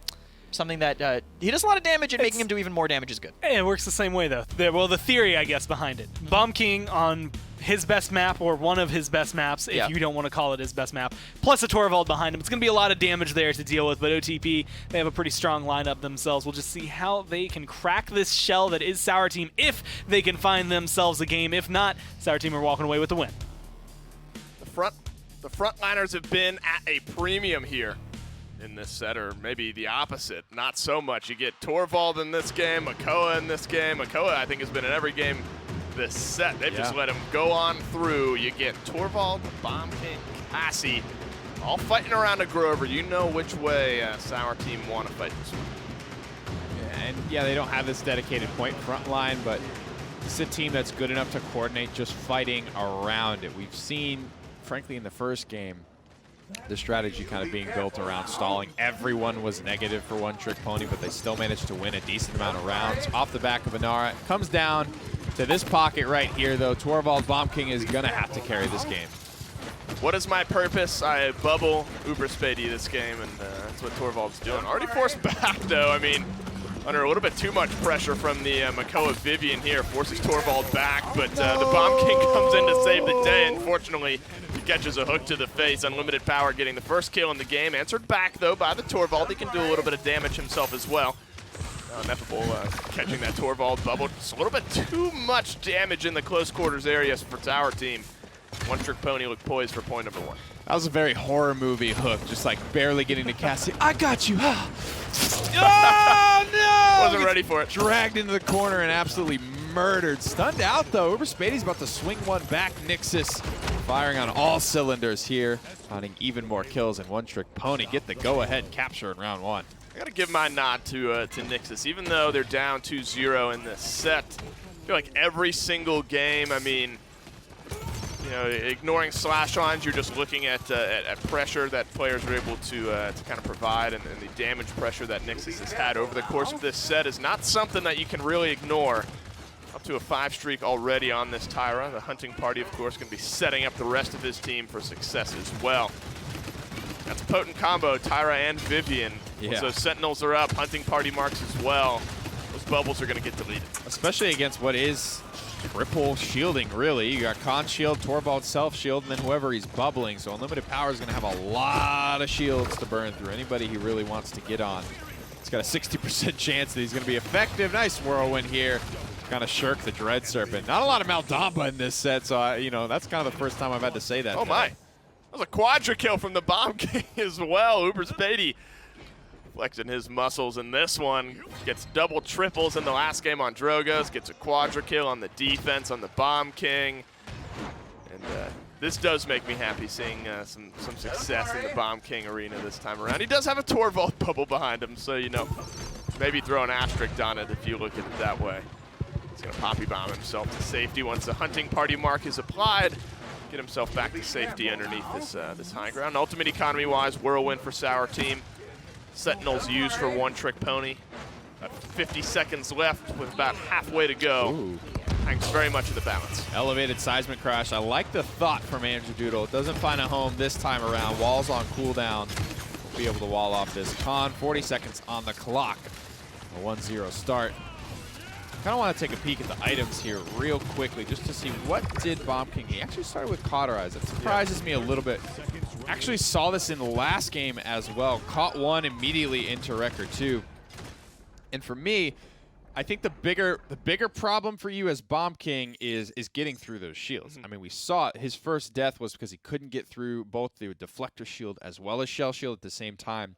Torvald Bomb King, in my opinion, has enough damage to make that kill happen without 30% anti-heal. You know what I mean? I think it's more important to get through those shields quickly to actually start landing your damage. And you can even make an argument for Bomb King's starting record more often than not anyway, because you are a burstier character. That's why we tend to see blasters go for Wrecker first, because they usually are burstier to just blow somebody up before healing is going to make too much of a difference. And I noticed as well on the One Trick Pony side, if we're looking at kind of the item economy, there was 3 Wrecker 2s on the board for OTP. Only 1 Cauterize 2, so you're trading out for all of that shield break. You're relying on Stop Me to apply that Cauterize. So, I mean, maybe you lose some of the shield advantage, but you gain a little bit of healing advantage back if you're Sour Team right now. Exit stage left goes the Bomb King as overtime begins for One Trick Pony. And overtime looks like it could come to a... wow, look at that shield already evaporating. 4 minutes in. This is the first round, and William Birkin, he has to address this problem, change gears, different play style, whatever it's got to be. Vivian's ramping up on the left side here. Sheepa does manage to salvage 1 kill with the Hyper Beam. And the Crossfire will come out to answer. Good. Wow. I mean, maybe a little bit of overkill, but they'll be happy. I mean, the Dread Serpent's really what sealed the deal there. Just forced Sour Team off the payload. Uber Spady, this is his quadra kill, I believe, in this one, hitting those round the corner bombs. Getting some good damage in there to top it all off. There's a double, getting the doinks for the triple. And a little bit of a seal up here on the Surrettes. Nice. For the quadra. So well played there for the Bomb King, but it's all for naught as One Trick Pony go up 2-0 here on the back of some great play. 6-1 for Makoa. You mentioned he's the only Cauterize on the team, and that's a big note because of Ineffable playing this Grover, healing so many people. There's just no way for all of the Cauterize to be applied. Makoa can literally probably only get it on the 2 targets before it starts to fall off on the first as his 3rd shot comes out. Building morale boost as well. He's going to have a lot of these whirlwinds pumping out. There is going to be a lot of effective healing pouring into Sour Team. They just have to find a way to get these kills home. Well, they're going to need it. Uber Spady gets the shield, gets the King Bomb out as well, finds himself a stun onto 1. It was onto 2, but the Ancient Rage countered it out just a little bit. Stop Me so low here around the corner. If they win this fight, they're going to have the fast cap so punishing from Sour Team. They're going to back off under that Makoa shield, staying alive. And now it's Sour Team who are in a bit of a weird spot. They have so much attention from One Trick Pony as Uber Spady tries to get aggressive, but too deep into the back line, and Limited Power is able to get that kill with the Sentinel still in line. You know, man, yes, William Birkin dies first, but it was kind of like everyone else. Like, he committed. He was like, this is the game plan. We're going in. We're getting it. We're finishing this kill onto Makoa.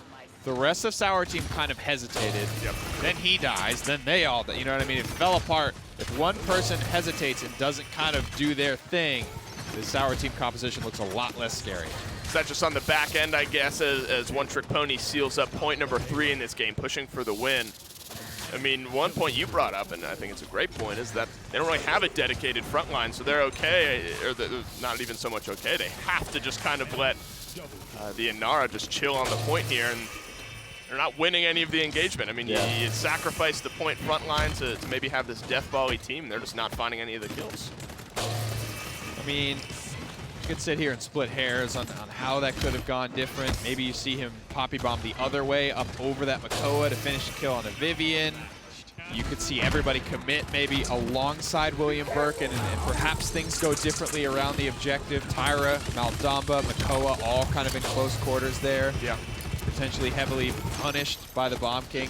I don't know. A lot of different ways it could have gone, but again, the theme is that Sour Team do not have that tank.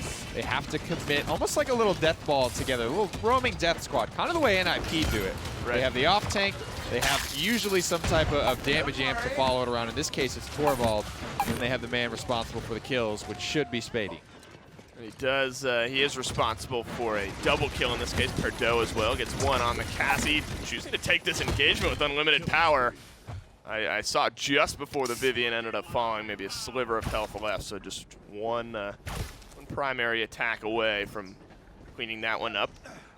He won't mind too much, though. He's going to respawn right back into base here as One Trick Pony regroup with a minute left on the clock. Almost a 4-0 we've seen. 4-3, 4-2 in this set.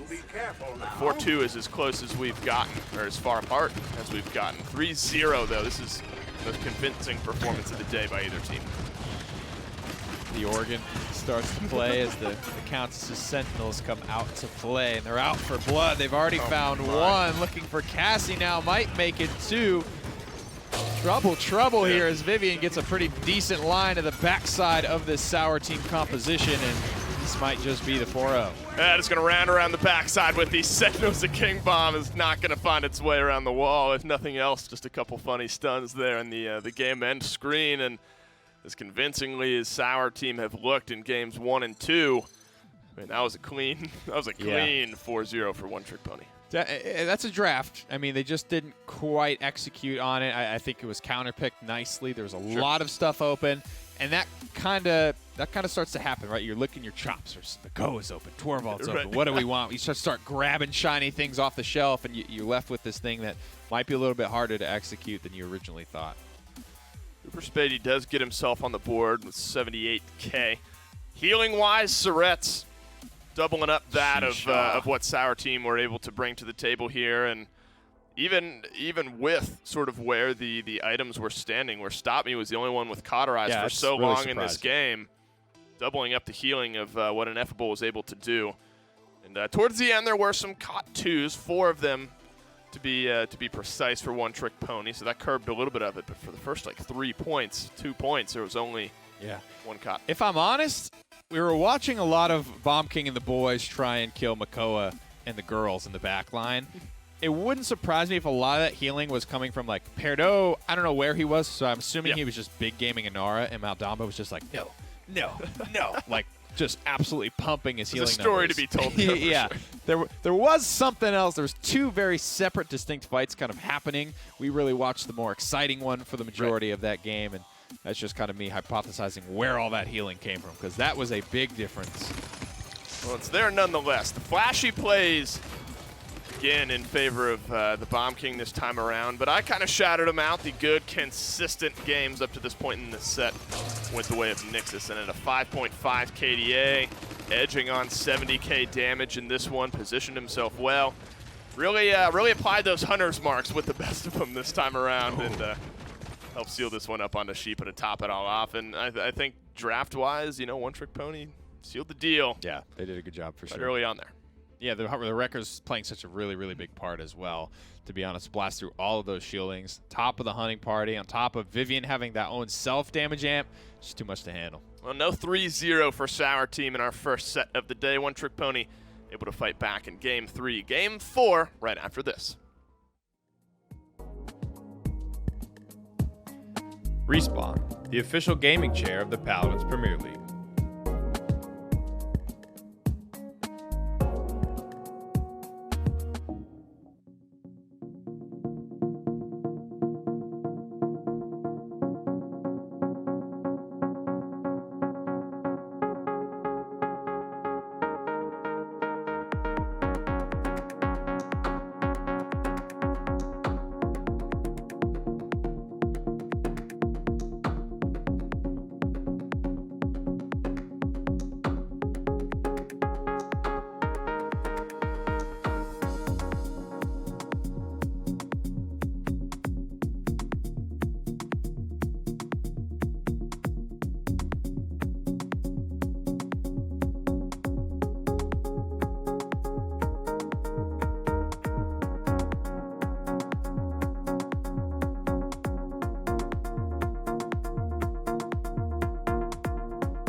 Well, One Trick Ponies stay alive in this set, being able to take down Sour Team on Jaguar Falls, and it really does come down to the fact that I think the Torv BK combo just did not go quite the way that Sour Team expected it to. Yeah, I think One Trick Pony's draft was perfect to deal with it, honestly. I mean, Torv counters burst damage, right? If a Cassie arrow comes in right when you get bubbled, that damage is out. Tyra Vivian, though, that damage never stops. A Torv bubble's basically, a 0.2 second respite once records are online. It doesn't do much of anything. And we've talked about it in the past, but I mean, Vivian, even without Sapper rounds, is one of the best shield breakers just because of the consistent damage. Then you add in the Sentinels, then you add in the Wrecker. Like, it just, so many factors really do kind of give her a little bit of an edge up. So they are able to take it. It looks actually pretty convincing. I've never seen a team lose a point after someone on their team gets a quadra kill, but well, we got that game either way. We can go to map number 4 and see what exactly Sour Team want to do to try and respond. Again, they are just one map away from being able to take it, and lo and behold, this is actually getting a little scary. Guru Gore over here deciding what maps we're going to do ahead of time, but Bright Marsh will be the next a kind of snowball-y map. Again, a very standard map, very flat, so I want to see what they're going to do here. I mean, I wouldn't be shocked if Makoa, Torv, or any mix of that get through again, but Sour Team said, yeah, that didn't go too hot. Let's not deal with that. Let's not even think about it. Well, I love it because you're going to get, I think, both sides. Sour Team have no reason to ban Makoa or Atlas here unless they just don't want to have both come through, so they'll ban the one they don't want. But One Trick Pony are going with we're just going to ban the other things. Like, we're going to ban something that might seem ludicrous, but we know you're going to play really well. Willow, again, this is another good map for her, but it's also a good map for control for Ashe. But it does mean you're playing with fire here because you're giving Sour Team the Makoa. Yeah, definitely. I mean, Sour Team, surprised they didn't take the Ruckus, right? I mean, after early No, not on this map. You can't do it 2 games in a row. Or they would predict it by that games point. In a set. I like One Trick's bans there. Ban Willow instead of banning the Khan or the Makoa, because if they had banned one, Sour gets the other. Now they're kind of left out of water, so they're going to take 2 shield tanks here. Could open them up to strong Wrecker from Sour, but for now, looks like a good start to their draft. In a weird shake-up meta where Barrick isn't prioritized until game number 4. All of a sudden he's coming through. But Well, Barrick, I mean, well, yeah, I guess that's true. First 2. Banned for the first 2, so he took priority in a different way. It wasn't, oh, we're going to pick him immediately. It was, he's good, let's get rid of him. Now he's going to be coming through with the Khan. You get Makoa, Genos, potentially this Leon, which is very solid for this map. The next time you That's see my really face, looking good like a start. dangerous lineup there for Sour Team. 83% win rate for Leon. I mean, that's just EU games, but yeah, that's the shirt pull. That's nerve-wracking. Gotta get some Bitey in here. Getting that again. That wasn't Bitey. Bitey took it from Renegades. I'm gonna give props to Renegades. In Vocal, there was when he was in our Airbnb, every 2 seconds, it was just he attaches to the most recent meme and runs it to the ground. He's probably listening to me say that right now. I'm so sorry in Vocal, but Now they're scrimming. good Don't worry draft. about it. Good draft from Sour Team, I think, so far. Barrick down by Tyra. Tyra great on this map. Point control, really solid. Firebomb in that area, and she can pretty safely spread marks across the team. And we just saw what she was able to accomplish. Granted, it's not against the same kind of composition, but she still has that going for her either way. Pip going to be locked in, someone we haven't gotten to see. Surprisingly enough, he has been slowing down. Like, even though the Moxie nerf, like, at the end of the day, I feel it really only affects you late game as Cauterize comes online a little bit more. But we see him less and less. Now he's coming through. How do you like Sour Team's lineup? I like it so far. I think Pip kind of fell off because of the presence of Willow. She kind of supplements that blaster spam role a lot better, countering healing, especially since his niche of having bonus healing got taken away. I think that's why I like Sour Team's lineup. I mean, how can you say no to Makoa and Nora? Genos might be a little risky, but I think Sour Team can pull it off. It's definitely going to be, well, something they have to pull off for this one. OTP lock in the EV at the very end. I'm excited to be able to watch that one. But hey, it's map number 4. We're going down to Bright Marsh. We're also going down to the Casters. It's game 4. It's Bright Marsh. It's Sour Team and One Trick Pony. 2-1 up our Sour Team. It was 2-0. Unable to do it in game 3. Game 4 on Bright Marsh, maybe a little bit different for them. And Nick, we get a rare sighting of a Pip coming out this time for Sour Team. Well, this is his homeland. This is one of his maps he's known better for being played on. And I was just thinking, Sour Team came to land, they all just bought like the maroon plain t-shirt. What are One Trick Pony going to wear if they make it to land? That's the real question. Big tie-dye unicorn shirts. It's got to be, right? Those like unicorn like onesies people wear to raves and stuff like that. Right. That would, the onesie, untapped potential in a uniform.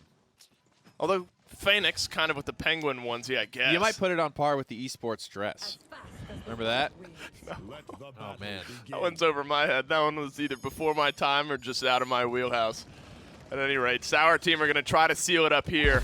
I think a lot of this hinges on how effective Pip is able to be already, forcing Varric to bowling ball his way out of that one.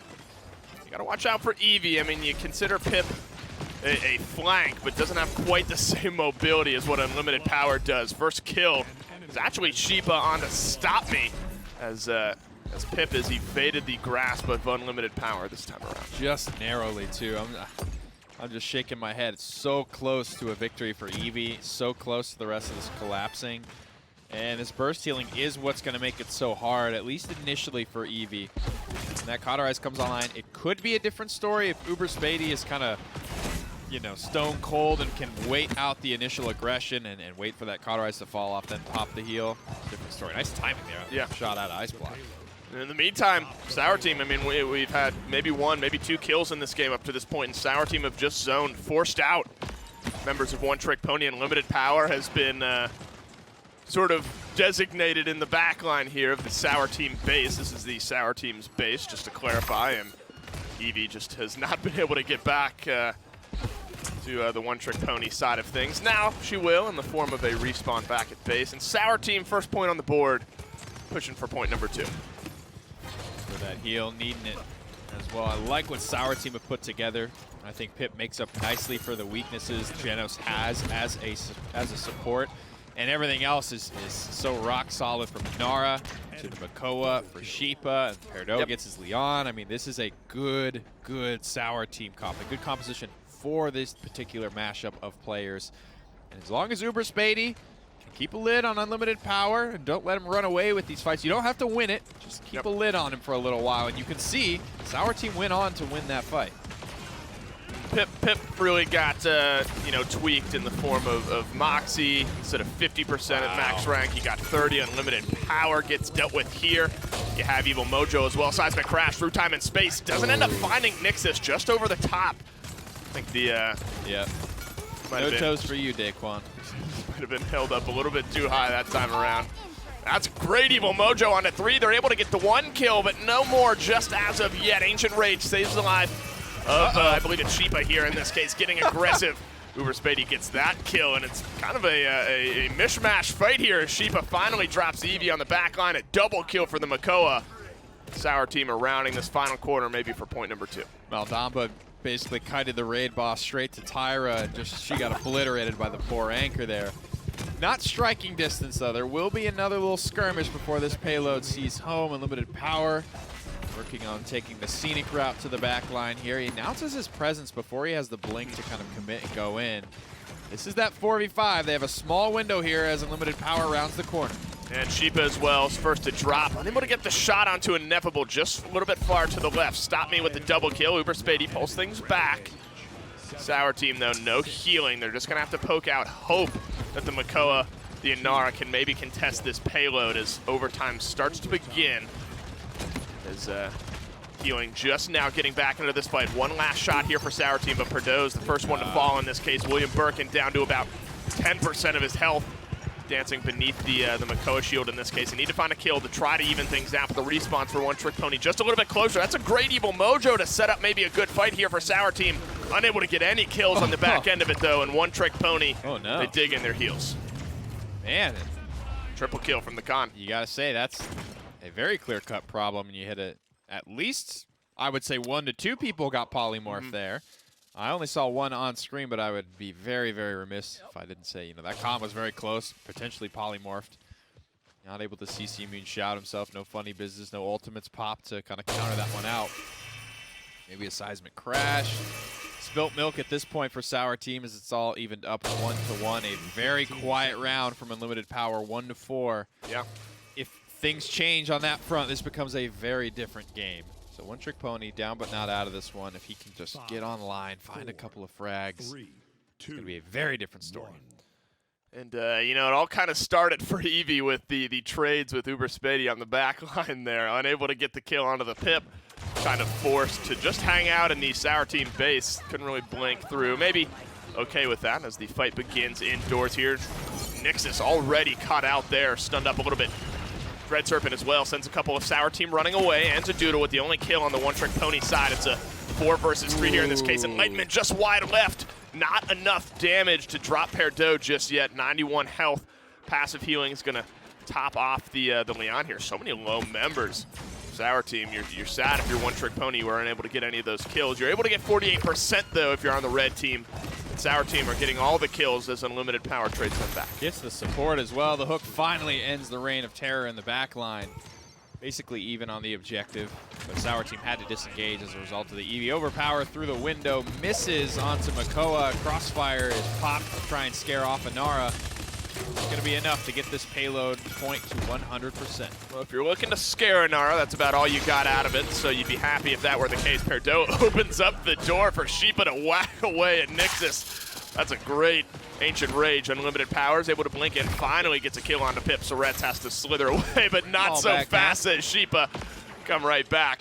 Unlimited Power is the last line of defense here for One Trick Pony. They were able to get 93%, only 72% for Sour Team here, so maybe one more chance, but a good zone from Sour Team gets them their second point.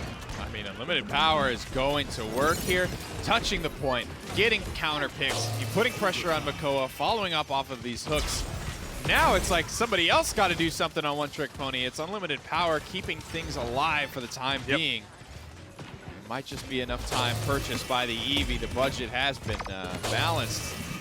Looks like they might be bringing this one back. Yeah, wow, Sour Team looks like they're ready to run away with that one, but good play from One Trick Pony puts them in a position to end this one with overtime expiring so quickly now. One Trick Pony are the ones who are going to get point number 2 here on Bright March, pushing for 3. Sour Team defending for 2. What's been your prognosis of the Pip up to this point? I think the Pip's definitely hit the mark. You just need to follow up, I think, on those Evil Mojos. The healing has been good as well. Tracking this Eevee through the ice block has been pretty critical. Overall, happy with that. Where I saw things go wrong, 2 great shots hit by Sheepa, tracking this Eevee onto the wormhole. Out and back in, hits both of them. Into the ice block, she's one shot. He turns away to like go start to zone. He's like, oh, the team's got this one wrapped up. Right. Spoiler, they didn't. That Eevee stays alive. They did not. He manages to get Unlimited Power, gets the touch.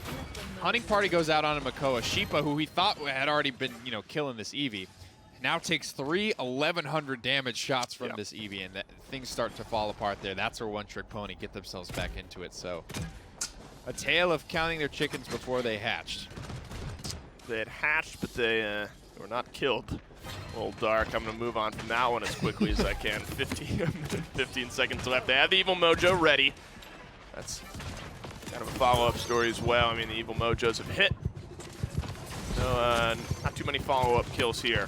Sour Team looking for that follow-up to try to defend. They don't want to let One Trick Pony back into the set. They already have with 1 loss, and Ineffable gets the snipe onto Nixus. That's going to stall out this push. Not even so much, though, as the payload continues its way forward. Just a little bit less damage output. Stop Me has been able to supplement a lot of that as well. It's a great Ice Storm. Stopping off Ineffable up in the top left-hand corner there. One more shot from Unlimited Power. That's a long-range snipe from the Eevee. No more healing for 8 seconds for Sour Team. Big problem, and at this point, I wouldn't mind seeing Evil Mojo used to just pick Eevee. If she dies into the backline, polymorph her, get her off the table. Very, very unlikely that an Eevee is going to go into Resilience anyway. Right. Doesn't have to be this huge show-stopping, 3-4-man Evil Mojo that everybody dies in. Especially given the fact that when Eevee's not a problem, you're winning these rounds, you're winning these fights. William Birkin alone on the low ground here. They're just going to let that one roll through, it looks like. A little bit of contesting coming out. Makoa has to shell spin down there. Unlimited Power gets Perdo. Nixus gets Sheepa over. Spady down as well. And One Trick Pony knocking on the door of not only a 4-0 in the last game, but maybe a 4-1 in game 4 here if they're able to seal this one up. Sour Team looked like they might run away with this set, but One Trick Pony have really slammed open that door. From 1-4 to 11-7, Unlimited Power has certainly come alive in the second round. And I want to clarify that it's not as if Sour Team are just completely unaware of this Eevee. I think they're totally aware, but basically going all in elsewhere in these fights, Right. trying to win it before Unlimited Power can do it all by himself. But so far that has not been the case. Uber Spady just burned the Evil Mojo as well. Yep. She's the problem right now. And again, these Evil Mojos are not paying dividends on the front line. So I think you make the adjustment. Everyone else has picked up Resilience. Just polymorph Eevee. You got Big that Tiger is compared to her. Good God. kind of riding sideways on that one. That's a good Ice Storm as well. I saw it coming. Drops down from the high ground into the ice block with about half health left. They're going to wait for him to get out. Ineffable's going to get the kill as Crossfire in a bit of a weird spot. Gets Nixus cleaned up as well. Dread Serpent comes in late, just sends them back, but there's already 2 down for One Trick Pony here. Sour Team will have fast cap, so they're going to force them back. And Sheepa trying to nail down that front line as William Birkin gets a kill onto the healer. Eevee dies first. Who wins the team fight? Our team just need to figure out the answer for this Eevee. And you know, a little nictistic here. Every other fight has gone their way. As soon as the blue hair is in the dirt, Sour Team are able to light up the rest of the map. Grab this payload very quickly as well. Comeback Mechanic has a little bit to do with that, as the score is now evened up 2-3. No way to end on the defense here. No way for the game to end whatsoever. One Trick Pony either get a 3-2 or a 3-3 in the next round, depending on how they perform. Not too much pressure for OTP just yet. They realize they're going to have to win the next mid-fight regardless. Of course, you'd rather go into it up 3-2. Although maybe with, is there any merit to just, I mean, you're not going to let them go in. But is there some merit to kind of letting it go in so you don't have that half fast cap fighting against you? Probably. Half cap is so manageable that no on that principle, but yes in that they might elect to not pop any ultimates for it. You know what I mean? Like if it goes, it goes. We're not going to, you know, beat ourselves up about it. But if they can stop it with, you know, maybe like a low tier ultimate, like an Ice Storm or something is enough. Right. I could see them doing that, but half comeback mechanic is manageable enough to where they're probably not too worried about that. Of course, the 4 and then 3% per tick. Every other second, One Trick Pony is charging up all of those ultimates with a minute left. So likely, yeah, I mean, if they use them at this point, depending on the ultimate, wouldn't really be ready for that next mid-fight. Sour Team, though, down to 3. They lose Perdo to start this little engagement off with 55 seconds left. They're 5 ultimates strong. Hoping to tie this one up here, but they're going to have to go waiting another day as the rest of the kills come out for OTP. They get a little bit of a consolation on that mid-fight, but this payload push is not looking too effective for the boys of Sour Team. Certainly not. Plenty of ultimates to get this one kind of sparked up, but that sort of prime time to pop the mid-round ults has come and gone. Only 30 seconds on the clock. Wouldn't be surprised if nobody popped ultimates at this stage. Everybody looking to hold One Trick Pony if they can, of course. Want to save those resources. Sour Team don't want to dig themselves in a hole unless it's guaranteed, but the gas pedal is slammed. They want to go now. They find a great Evil Mojo. Nixus so low, gets the healing enlightenment, doesn't end up dropping off the Tyra. Perdo slides through, gets the kill, a double kill for the Leon. We realize Unlimited Power is flashing in and out of the backline here. Doodle's able to finally clean up Perdo, and as clean of a start to the fight as it was, they're not able to actually end up sealing it up on the side of Sour Team, but now a little bit caught out as Anzadoodle. He gets hooked in. Sheepa gets that kill. You got to deal with Unlimited Power. They do it right now.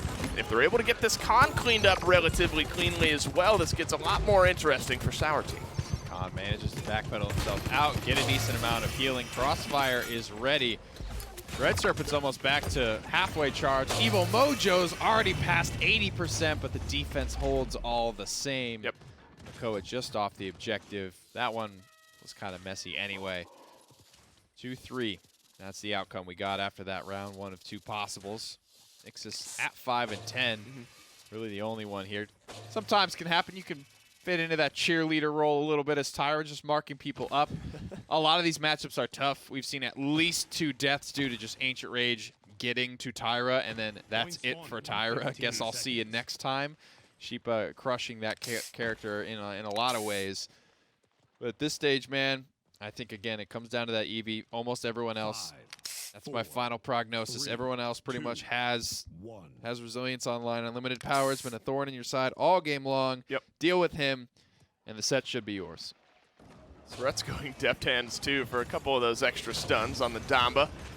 No Dread Serpent for OTP to seal up this game, but they've got everything else. Unlimited Power continuing to be obnoxious in the backline. Out of the ice block, Ineffable gets the kill through time and space as well. Off to the side, doesn't find any kills. Stop Me starts the fight on Uber Spady though, trying to get aggressive in here onto Perdo. So Leon has been somewhat hit or miss this game, has to drop back to avoid too much pressure from the Khan. Ineffable with his second kill in this fight as well.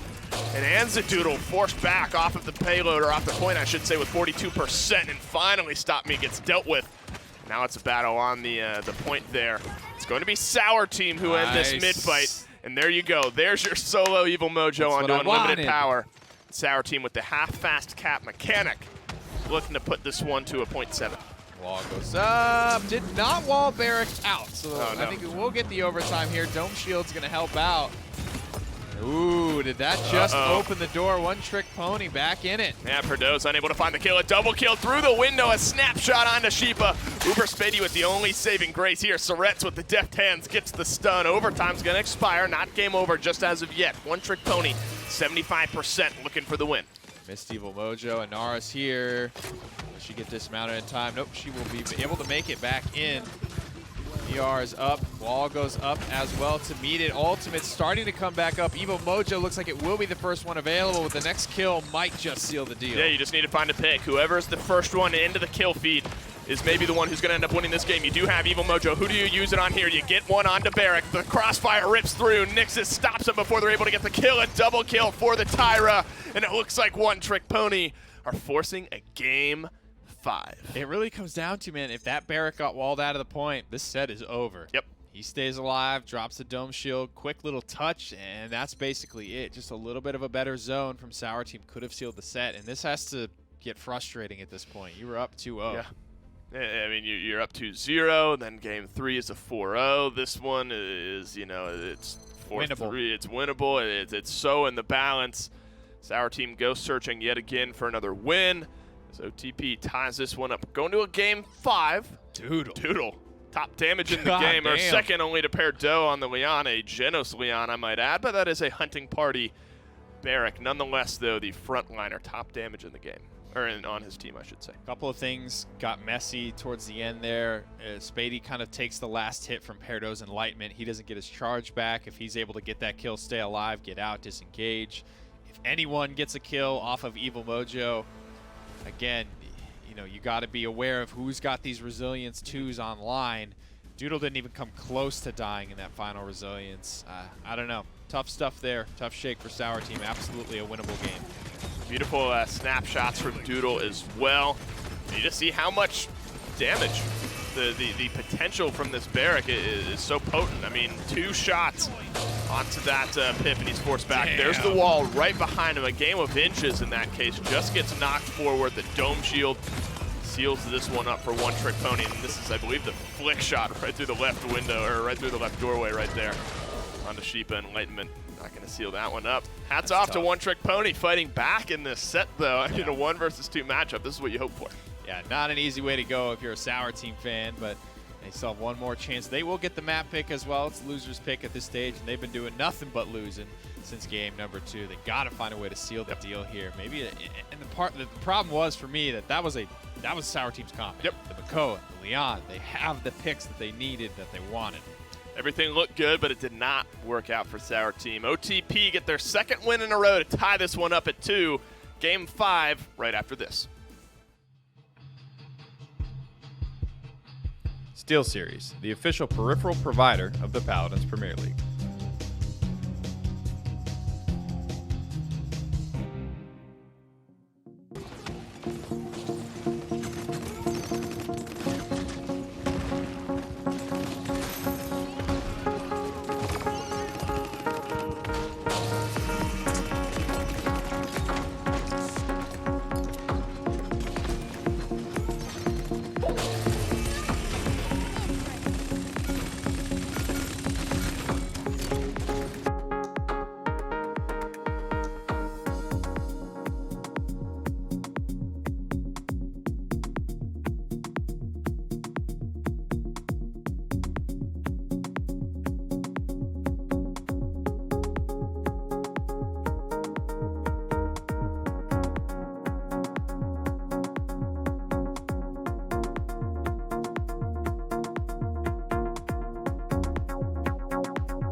Well, it's just like Nick kind of said at the very end there. That was Sour Team's draft. They had everything they needed, and they weren't quite able to pull it off. I mean, there were so many different moving parts there for One Trick Pony. I think that really brought them forward. But obviously the highlights at the end, like Andrew Doodle is one of the best switches I think I've seen from tank or from blaster to tank. It's just been phenomenal. I mean, usually you see blaster to point tank, right? Because you're like, oh, we'll get our DPS on off tank, and then he can flex when triple DPS comes. But he's playing point tank. I mean, that's not normally the swap you see, but I think he's performing pretty well. There was 1 or 2 moments where I was like, oh, maybe he could have dome shielded there, sustained the fight. But I mean, he had it when they needed it. He got the touches they needed. He lived through tons of pressure. So I think great on him to keep that map in their favor. Well, hey, they lost 1-2. Now it's tied up 2-2, and we get to go to a tiebreaker. And I swear if this is Frog Isle. Okay, Ice Mine. I called it. I did. Ice Mines. It's the equalizer. It is the great equalizer. This is, I mean, admittedly, if you're looking at 4-3, 4-2, 0-4, 2-4, right? Yeah. This is the 4-3. Like, in my mind, this ends 4-3 no matter what. I don't know who wins. That's going to depend on, well, these picks and bans right here.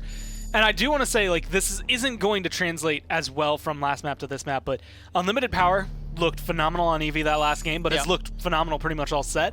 And Nyx has had a lot of really good moments on Tyra. And I know Eevee doesn't necessarily translate to Ice Mines as well, but Tyra can, so do you expect them to maybe try to pull that one back out? I wouldn't be too surprised. I mean, Willow being banned already, that's a kind of standard, at least in this meta, for Ice Mines. Her dead zone, seedling zoning. Tyra brings the same thing. Barrick banned for OTP, which is going to be interesting. Both games that Barrick was banned, OTP lost.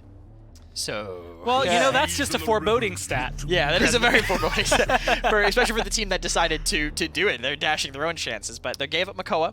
Sour has a hold of that, but OTP get some DPS counter picks. They're going to get Khan and probably, I don't know, DPS-wise, probably just a backline, my guess would be.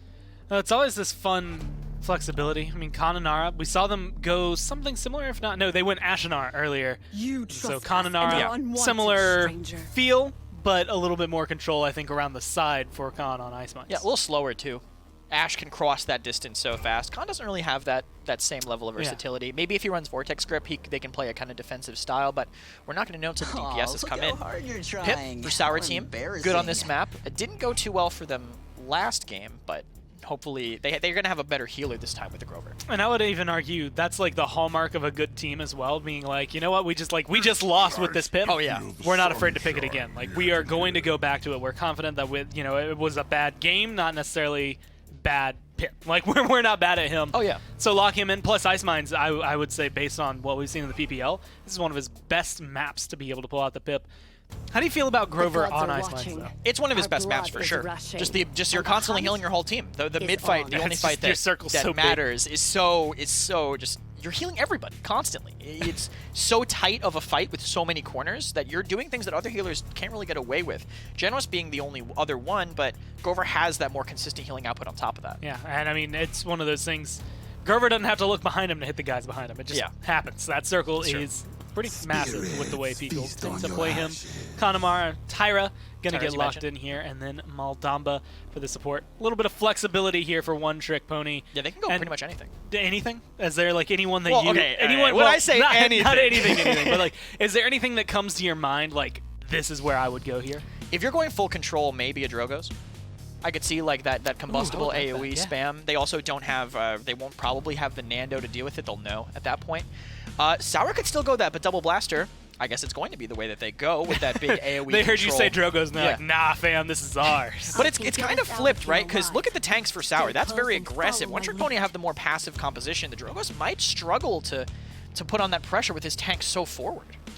It's going to be interesting. Well, they do lock it in. The good news is, at least for round 2, probably the latter half, depending on the first fight, it could even be a round 1 point fight. Give me Dredge. That's a good kill onto a Narcon. Kresnik's begging for Dredge. It could be good. It could be good. Show me Dredge. Show me Potato Stout. Ah, Cassie. Yeah, I can't even remember the name of the game right now. Either way, very fun one. I guess that is Family Feud. That's I'm just thinking of pre-Steve Harvey Family Feud. Very different feels from those. Either way, it's still fun. But they lock into Cassie. Does Cassie give you what you want? I mean, I wanted Dredge, but it does still apply that pressure. Having that poke means they can do a little bit more with the tanks. Makoa Ash get countered pretty hard by big games, so not a bad pick in any way. Well, it's going to be interesting. 2-2. Once again, they locked in their Cassie to end it all. And is this Barrack band going to bury them? We'll have to find out as we go down to Ice Mines. We go down one more time to Dave and Nick. Thank you, fellas. Game 5, no matter what, set number 1 of the day will end right here, right now on Ice Mines. Maybe another 7 points in store for us. If there's any map that'll do it, it'd be Ice Mines. And Nick, both teams opting for kind of similar drafts to what they had last time. They're going back to the Pip. They're going to add a Drogos to it this time around, but Sour Team, I guess, feeling okay with how they did on Bright Marsh. Yeah. Ooh. Well, I'm assuming that's not. That's Troll Mega Potion. Okay. Yeah, I noticed. It's got to be. But real quick, that like potato salad bit was, I assume that obviously really happened on Family Feud, but wasn't that a Family Guy like cutaway as well? Yeah, I think it was. That's what I think of, because I don't actually watch game shows, and I just know my Family Guy references. Oh, it's, but a good one nonetheless. Show me potato salad, game 5. That's the motto. We're going to get a little bit of it. Already grouped up here. Map of circles, as Kresnik likes to put it. You got plenty of circles on Sour Team. Combustible Drogos. Pip already forcing one Trick Pony back. Uber Spady back on his Drogos. Double, triple kills, I mean, on Stone Keep. First kill goes the way of Sour Team. William Birkin's going to pick that one up. The rest of one Trick Pony already forced back under the duress of one kill. That right there. Peek, fire spit, back in, peek again, rocket blows it up. That's the poke damage. That's the style of Combustible. It works here, it works on Frog Isle. And that's pretty much it for Combustible, the long reigning champion of the talent list for Drogos. A guy that's frankly had a lot of time, more talent viability over the course of his lifetime. Just about everyone. This poke damage results in very quick ultimate charges, and you can see him already north of 90%. Whirlwind as well. Starts off for Sour Team. That's going to get them kills 1 and 2. Perdo does the healing, does the killing as well. Dragon Punch going to rip through. Is not even going to end up having a target to hit. Just going to get aggressive on the Surrettes and one Trick Pony. Although fighting from the point till the very last man there. Queen swept, and Sour Team are going to get point number 1 on Ice Mines. Love it from Spady. Methodical, basically textbook. As soon as you get that pressure, your tank moves forward. You're allowed to take a little bit more aggressive corner, play the corner so you get your ult, pop your ult. He basically didn't hesitate on the ult either, which is another thing I love in round number 1. The point fight is so important on Ice Mines. I would venture to say it's 90 to 95% of what you're drafting for anyway, if not 100% of what you're drafting for. So put your foot down, win it. You have the opportunity to do so. Do not hesitate. Hesitation has gotten you to this game 5 for Sour Team. They want to keep going. Kills 1, 2, 3, all on the board for Sour Team. 4 streaked out members. Surrounding, honestly, the first choke point. This is where we see lots of pushes stall out, and already one Trick Pony forced back into their base. Combustible, so potent on this map, but here especially, I mean, there's kind of 2 routes that teams always end up leaving their base. That's a beautiful salvo as well, a little bit of chunk damage. Forced up into this high ground, playing around that Grover healing as best as possible. Uber Spady gets himself nice and topped off. Payload underneath the bridge right now. A couple chances left for Sour Team as they try to find the opening pick. Double fire spit up onto the high ground. Hello, by the way. Nice little double here, potentially, for an ineffable. Spady cleans up 1. He gets the other. Sheepa finds a 3rd. I don't know where. Ingedoodle must have been down in the pit, moshing with the other front lines. As this one quietly rolls through 2-0. Sour Team ready to take this one?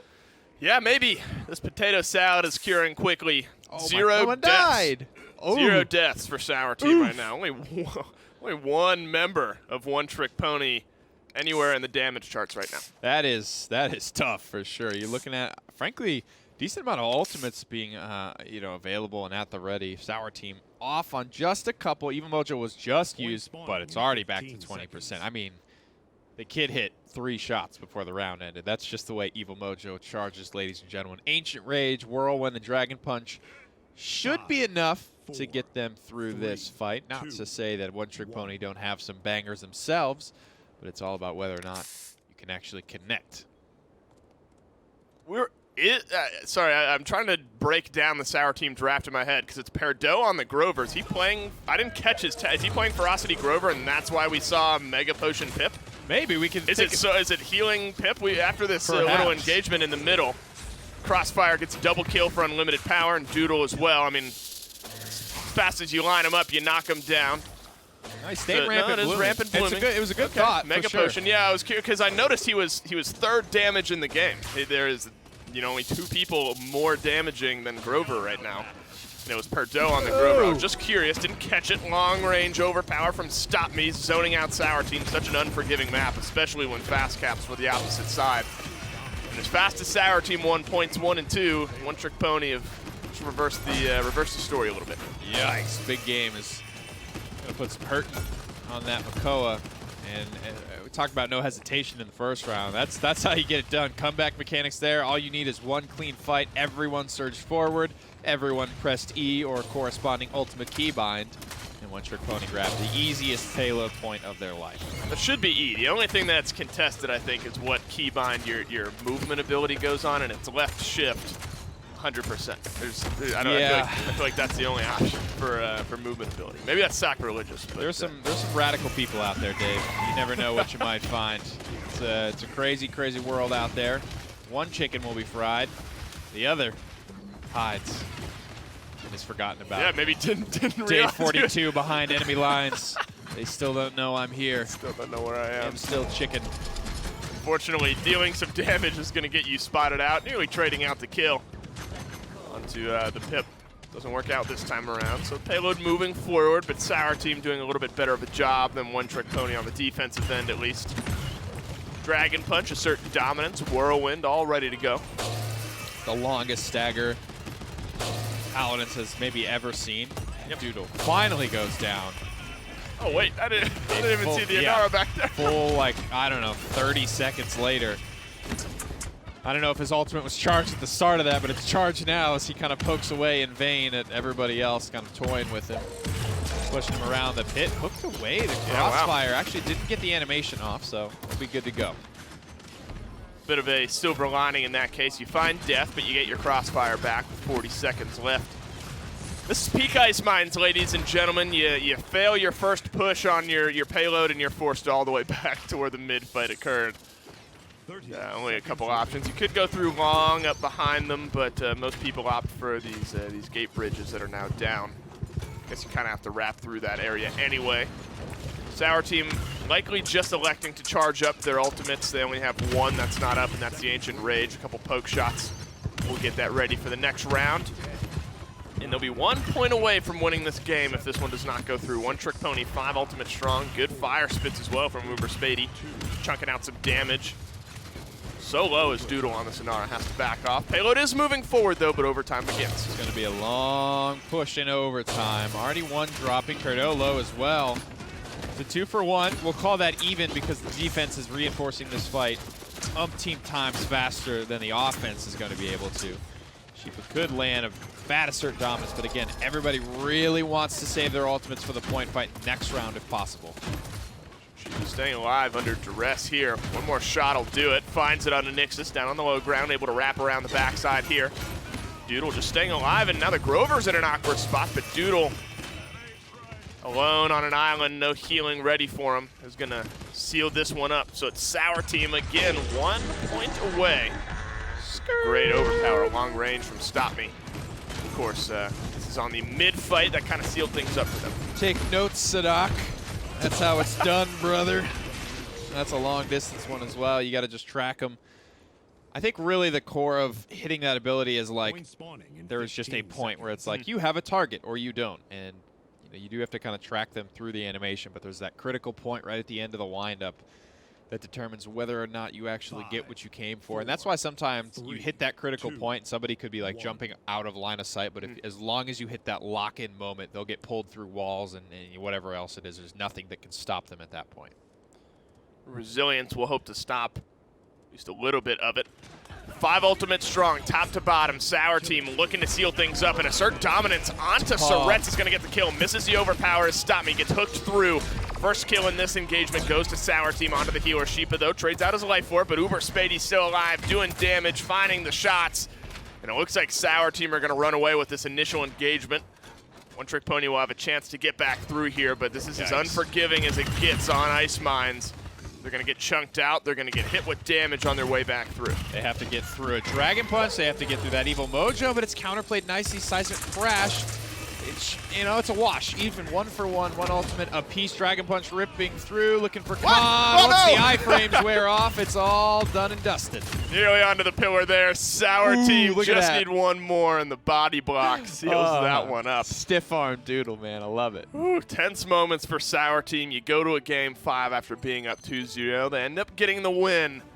But in a 1 versus 2 matchup, this is what you look for. Only one map separating the two. And then we got a 3 versus 4 matchup, I can imagine, just as contested coming up right after this. But what a fun first set of the day. Absolutely. I mean, that game 1 on Serpent Beach, probably one of the most fun games I've cast at PPL, PCL, PML, LAN in a long time. That was an absolute blast to kick off the day.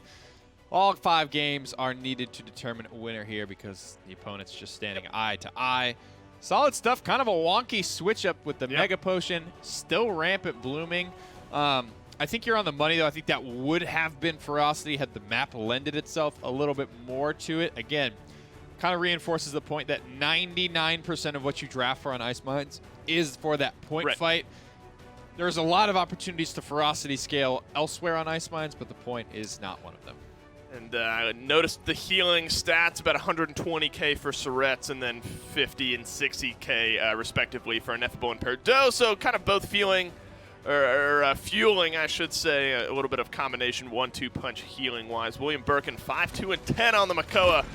Certainly made his presence felt. I feel like we've seen more Makoa in this set than I have in PPL all through this split, and certainly made his presence felt. I think it was every game. It must have been. Trying to think back, Jaguar, Serpent, right, Ice, everything had a Makoa. They just weren't too concerned about banning it today. Sometimes that'll happen. You've got other priority picks to get rid of, or sometimes people just like to switch it up. That's all. Sometimes when the meta gets a little bit stagnant, you got to do what you can to kind of keep things fresh and keep your opponent on their toes. Hats off to Sour team, especially honestly, not the highlight there towards the end, but Perdo and Ineffable, being flexible towards the end there. I mean, you get the Grover for Perdo, probably not used to playing that champion in that role, respectively. But Sour team, after going up 2-0, tying it up 2-2 as One Trick Pony, they seal out set number 1. Pretty convincing win on Ice Mines. That's your 1 versus 2 matchup in this region. We come back from break, we got 3 versus 4. Skillshop, the official production partner of the Paladins Premier League.